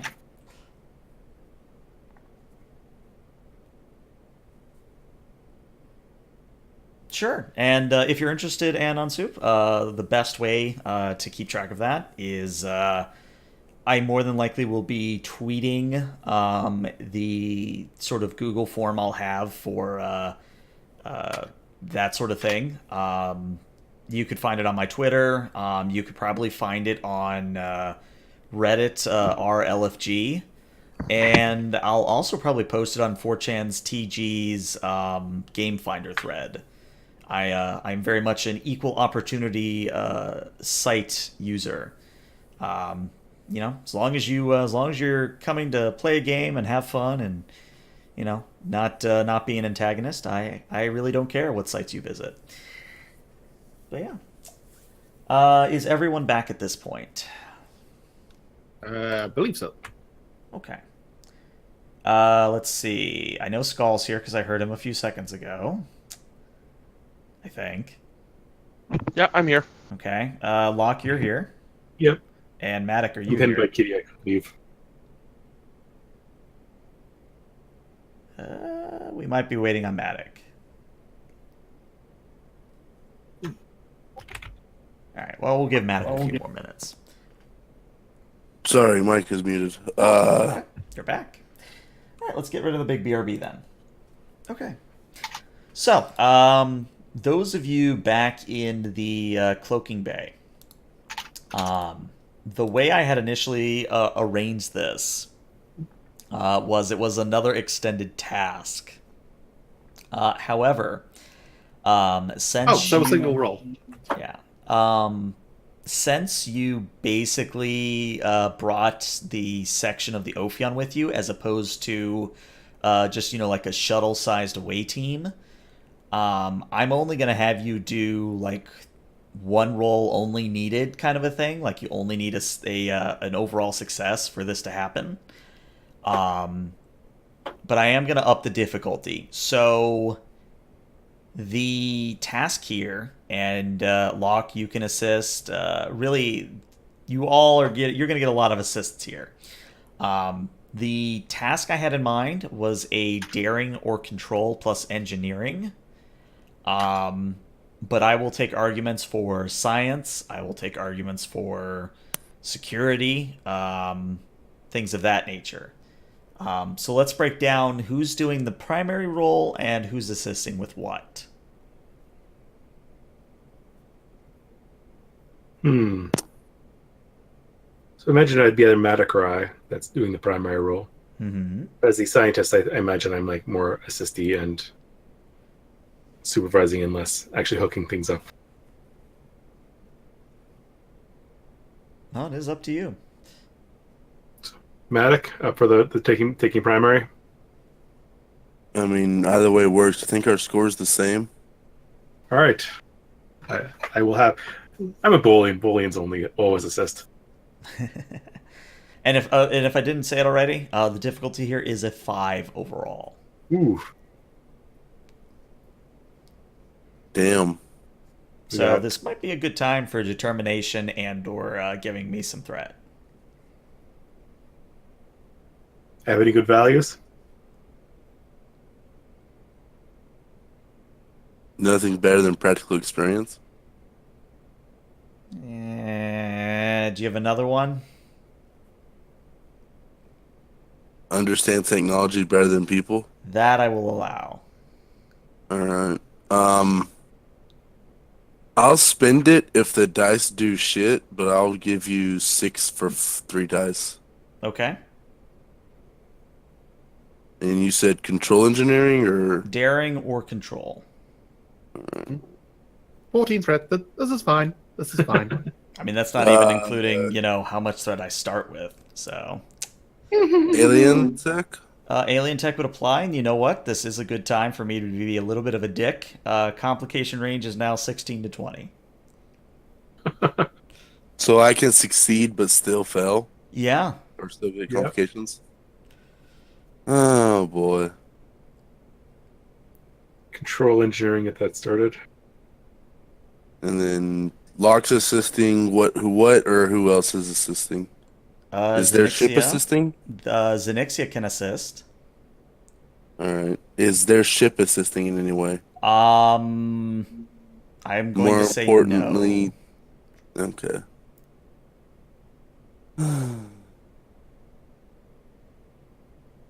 I've got nothing for applicable focuses, so no. All right, so no help from Locke. That is actually a complication as well, by the way. Very nice. I will take complications. 2, All right, 3, well, let's, 1, 2, so that's 4, another 5, 6. complication. All right, so we are at a success, but 2 complications. Is Xenixia still rolling for an assist? Yep. 1 second. Okay. Oh, whoops. That's Quakenbush. Yeah, he would be great. He's got a daring of 12. What's his engineering? 4. Wow. Clearly, we need to get That's Quakenbush impressive. in here. Well, he's in yellow, so. Are we sure he's not, Already committed to Xenixia. Are we sure he's not Mirthrin with a really cool mustache? And 1 success from Xenixia. Okay, so you guys do get 1 momentum, but there are going to be 2 complications, and I think I know exactly how I want to handle this complication. So Wouldn't we get 2 momentum? I got 6 uh, successes. Oh yeah, you're right. It's 2 momentum. So kind of put you guys back on this map for a second. Where is? Okay, apparently I didn't put a Tholian token in here, so we're just gonna have to use our imagination. So what happens is? Oh, I can imagine it. Yeah. I don't want to.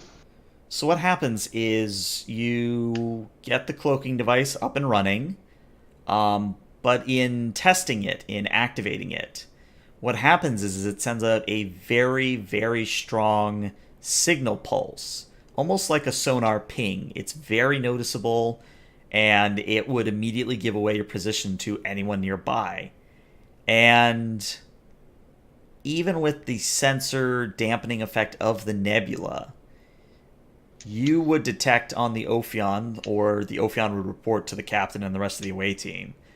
And this will probably be Miss Ty, and she says, Captain, you're not going to like this, that signal ping. There are approximately 3 Tholian ships headed our way. Do we have a time to intercept? At this speed, sir, approximately 30 minutes. Huh. Lady Cirrus, can you cloak your vessel in that amount of time? She kind of tilts her head to the side, does a little bit of subvocal communication, and says, yes, that would be fine. What about you, though? We've built up enough goodwill with the Tholians and know how to deal with them that this should not be a problem. But nonetheless, your ship and crew are safe from immediate danger. I would suggest that you cloak. Can you extend your cloaking vessel or your cloaking technology to encompass the Ophion? I was going to suggest that, yes. Let's do it. Good. And she gives some orders. And what happens is both the God, can't remember the name. The Morkant. I was like, why is let me just change it here so I don't keep forgetting it. Morkant. The Morkant does extend its cloak over the Ophion, and internally nothing really changes. Externally, as far as anyone is aware, you are completely invisible, both to the naked eye and to most, if not pretty much all, sensor readings. I'm still going And back to the bridge just in case. I thought so. And we'll say, for sake of argument, as the rest of the away team does find its way back to the bridge, if you will imagine the sort of smaller Tholian ships, I believe they're called mesh weavers. Sort of the triangular looking Tholian ships, if you remember those. Yeah. About the size of maybe the Defiant. So anyway, these triangular prism looking ships, 3 of them come into view and begin just sort of encircling the nebula. And All right, folks, think happy thoughts. I am Don't going to speak a word. do 3 rolls here. But I'm just going to condense them into 1. So let's see. That's going to be that many. Well, so this is good for you. With those 2 complications, there's a very tense moment as one of the encircling Tholian ships stops and begins moving into the nebula. But then it seems to change its mind and it returns to the perimeter. And after about maybe another 3 minutes, all of the Tholian ships disperse. And again, very similar to the Adela site, they get about 3 AU out and they disappear. Well, Captain will immediately go back to his makeshift ready room and apply a fresh coat of deodorant.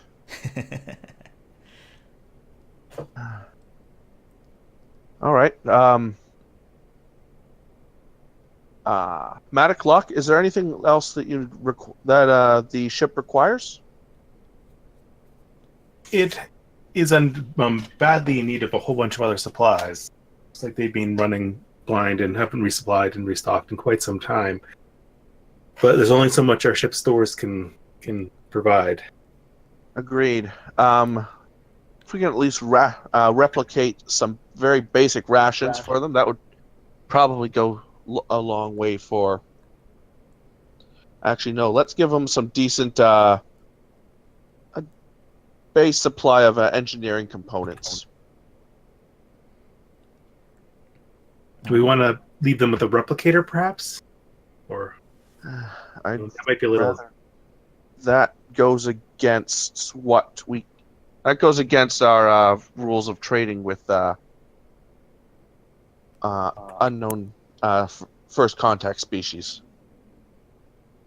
No, let's just top up their engineering and medical stores with basic supplies, and I'd like to head back over. Okay.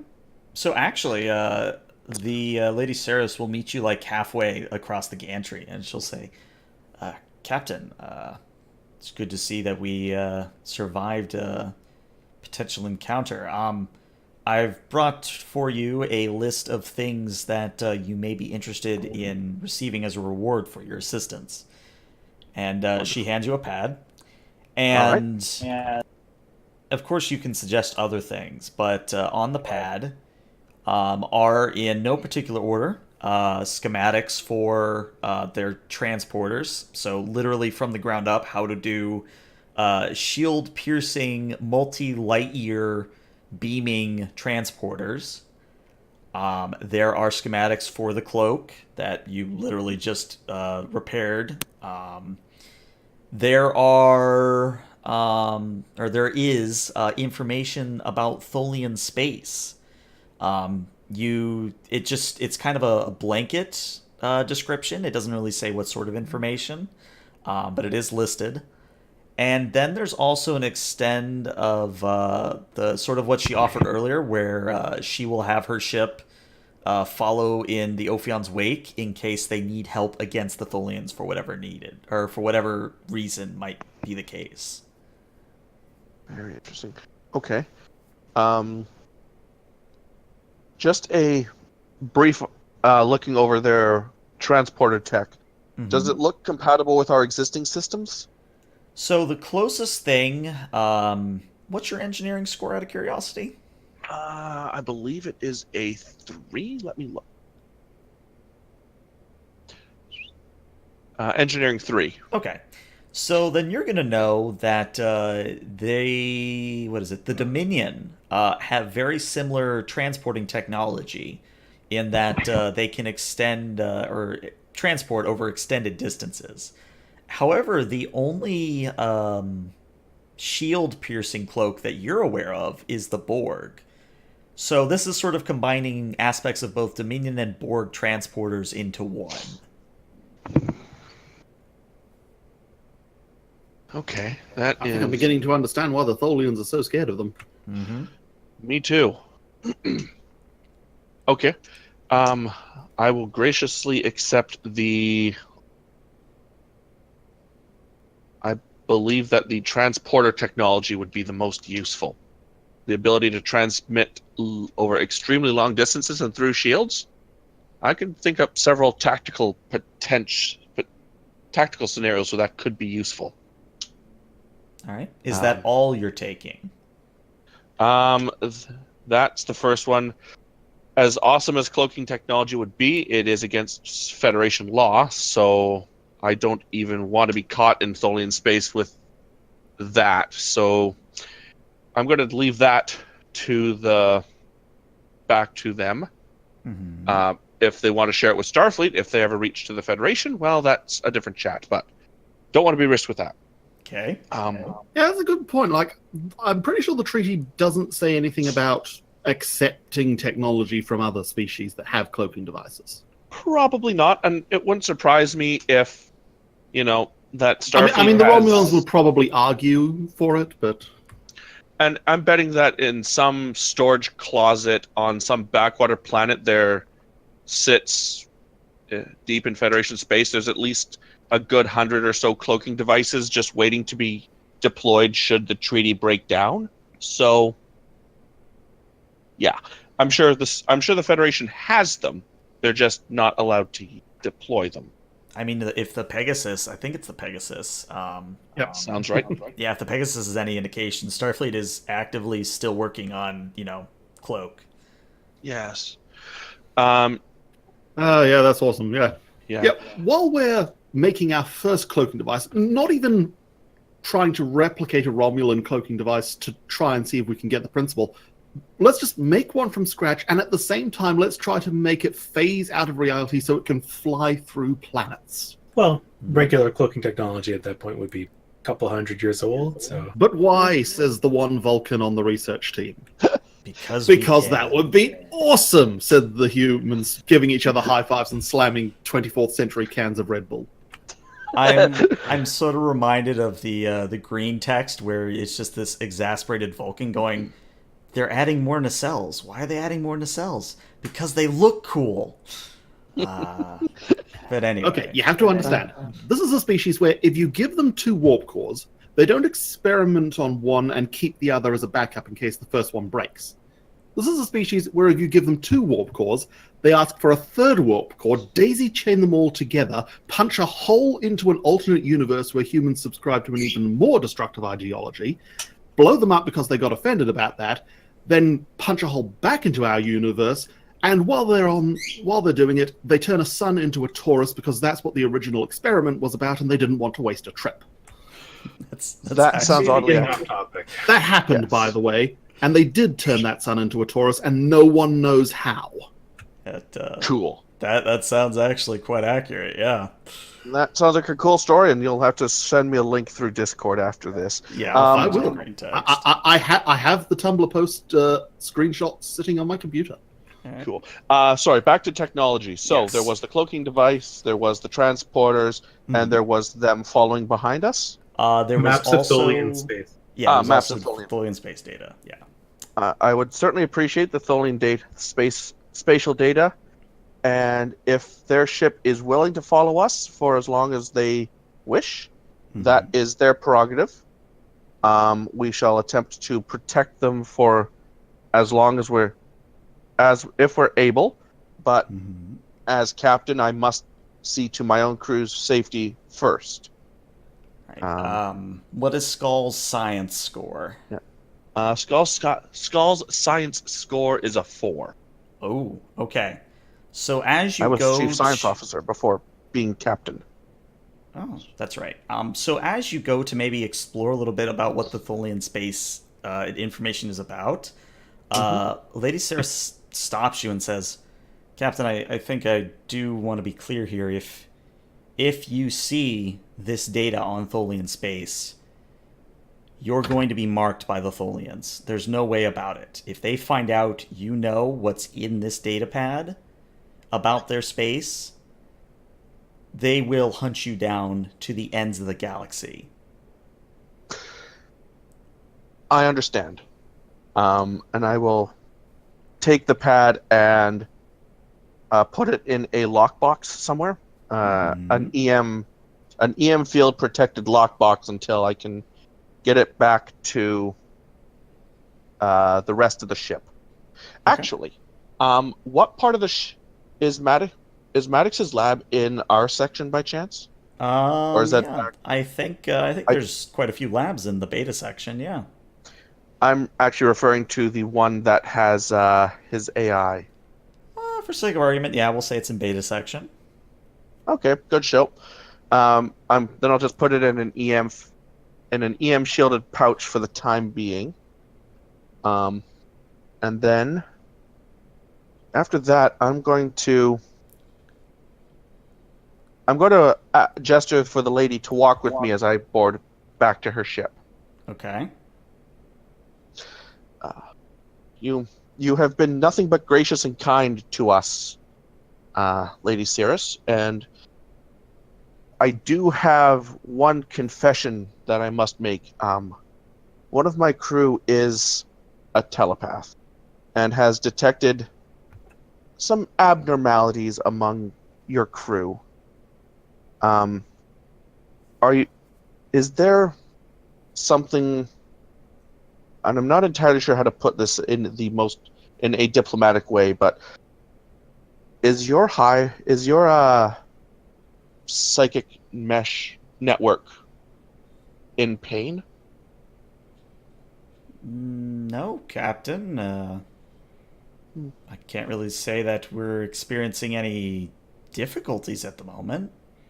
And she looks and sounds genuinely confused about, Okay. where this is coming from. Okay. My crew member, their observation was that you are functioning as a hive in autopilot without a guiding presence. But if that was just my crewmen mistaking your latent psionic talents, then I sincerely apologize. I mean, it would be remiss of me to say that we weren't a little bit lost. I mean, we have literally been trapped in Tholian space for 2+ years now. Okay. We've been looking for any way out. Well, I'm willing to offer any assistance we can while maintaining our own lives, of course. Yeah. So if there is nothing else, lady, I would like to return to my vessel, and we can coordinate a return to the rest of my ship. That is acceptable. Very well. Make way and send a communication to us when you are ready to proceed. And on that, I will head back to Maddox's lab and ask Mr. Maddox to join me. Alrighty. Actually, bring along Locke too, because quite frankly, science. All right, hold on. I gotta find the science room. Where is it? There's science lab. And now we play the token game. Oh god, these are the old tokens. Yay, token game. All right, so Maddox is obviously there. Token, a beautiful game. Maddox is The there. more you toke, the better it is. Captain is there. Hawk is there. Anyone else coming along? Nope. Make sure Sienna's activated. She is. Good show. I'm going to take the pouch, the EM shielded pouch that has the scanner or the Tholian space data in it. Mm-hmm. All right, gentlemen, lady, what is on this pad does not leave this room.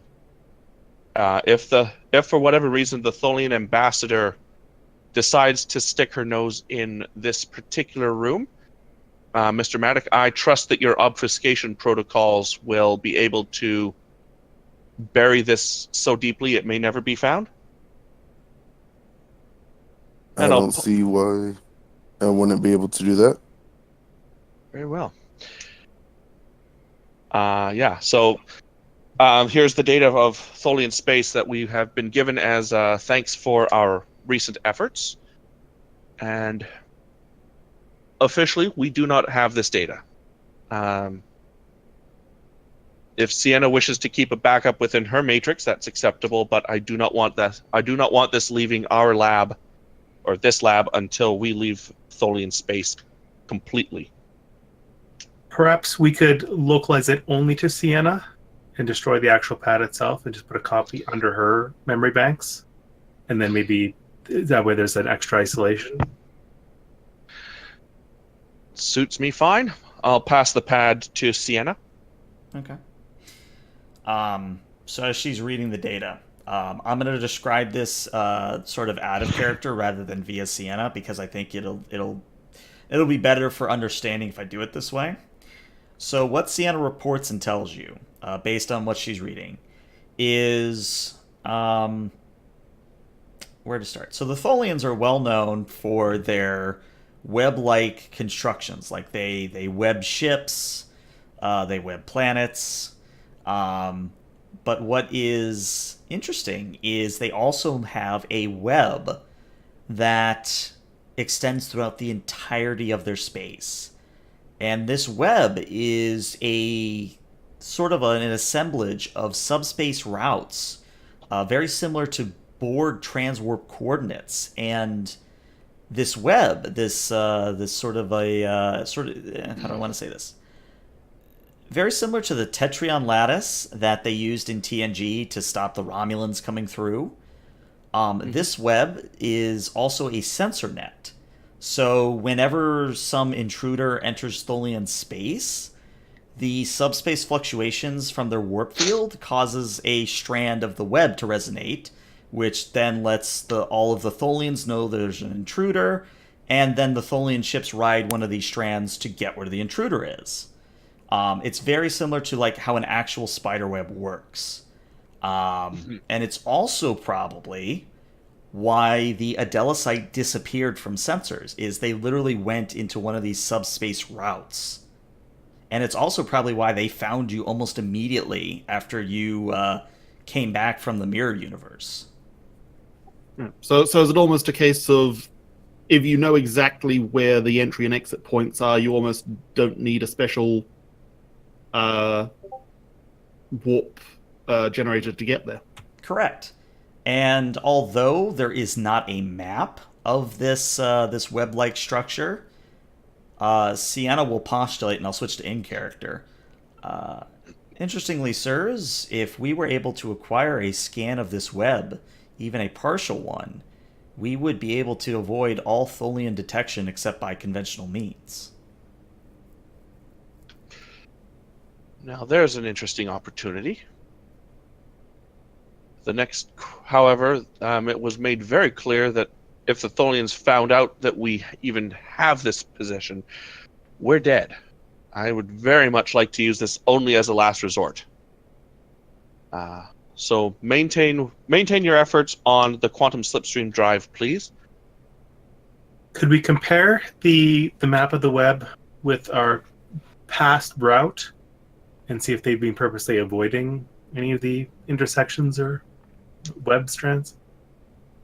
So I might have misspoke, but there is no map at the moment. Okay, it's just a thought. Okay. They just know it exists. Okay. Goody. Okay. All right. It's a good thing then we are being escorted. Yes. Yes, it is. Well, mark the Yeah. one Well, location. this whole business is going to do absolutely nothing to dispel Tholian mistrust of outsiders. That's why we're maintaining an absolute trust by completely lying through our teeth. All right. All right. Yeah. So mark one entry point from where the Adela site vanished from real space as one potential in or entryway or exit way from this web. And I'll be back on the bridge, guys. Good work. And I mean that. I'm going to turn and head back to the bridge. Okay. So, unless anyone has any scenes they want to get in between now and the Ophion reuniting with itself, I'm content to skip ahead. I've a got little bit. one for after the Ophion reunites, but Okay, yeah. We'll say that your reconnection with the Ophion goes without a hitch. It doesn't seem that there's no Tholian ships waiting for you. Shatsu reports that Green has been kept in the dark, at least to her knowledge. So it seems you've gotten away with this so far. All right. Use the Tetrion scan to disperse the ion trail. And any sign, how good is their cloaking field? Can we detect, even if we know what we're looking for, can we see the, what was it, the Mordank? The Mordak? The Mordaunt. No. Or Morkant, sorry. The Morkant, completely invisible to your sensors. All right, then I'm just going to assume that they're out there, and if they're not, this is not my problem. so Mercer sort of is there to get ears come off. So, Captain, did everything go well? Everything went quite well, actually, Merthrin. We got some very interesting transporter technology that would push us at least 10, 15 years ahead.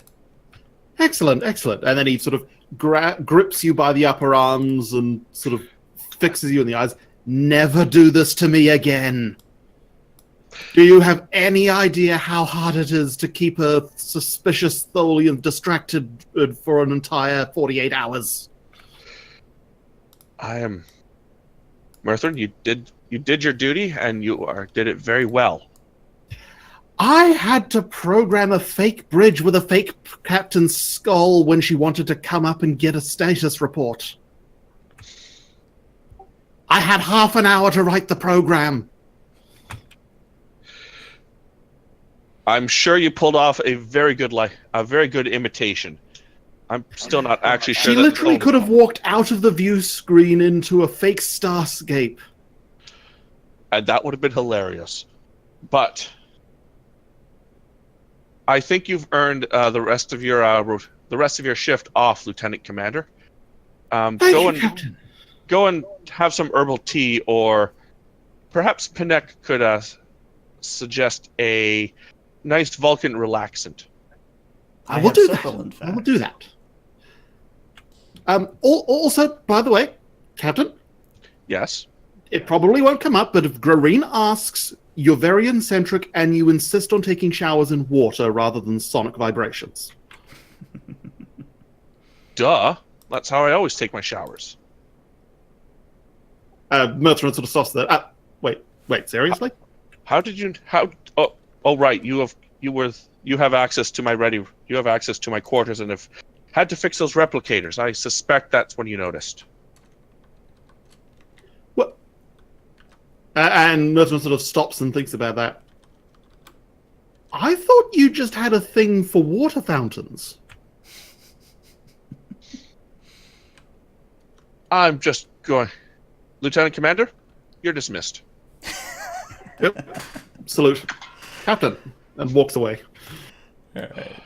All right. Bridge status report? Well, you're on the bridge, so... Oh, good. Yeah, imagine all that happened on the bridge, because it's funny to me. Oh, So absolutely. Going through the systems, everything seems to be checking out, sir. No sign of the Tholian chip yet.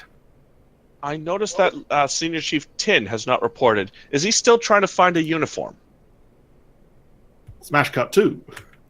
We find that Senior Chief Tin is currently working with one of the tailors on the ship because he tore his pants. Of course. Tholians. They just don't deal well with too much downtime. Andorian, sir. Andorians, I apologize. I have Tholians on the brain. I think I'm going to go into my ready room and have a brief nap. Wake me if the Adelisite returns. All right. So, actually, you know what? I think, unless anyone has any other scenes, this is where we're gonna call the session, I think. So yeah, players, of course, stick around. But for those of you watching on Twitch or on YouTube, I appreciate you watching, and we'll see you next week. Bye-bye.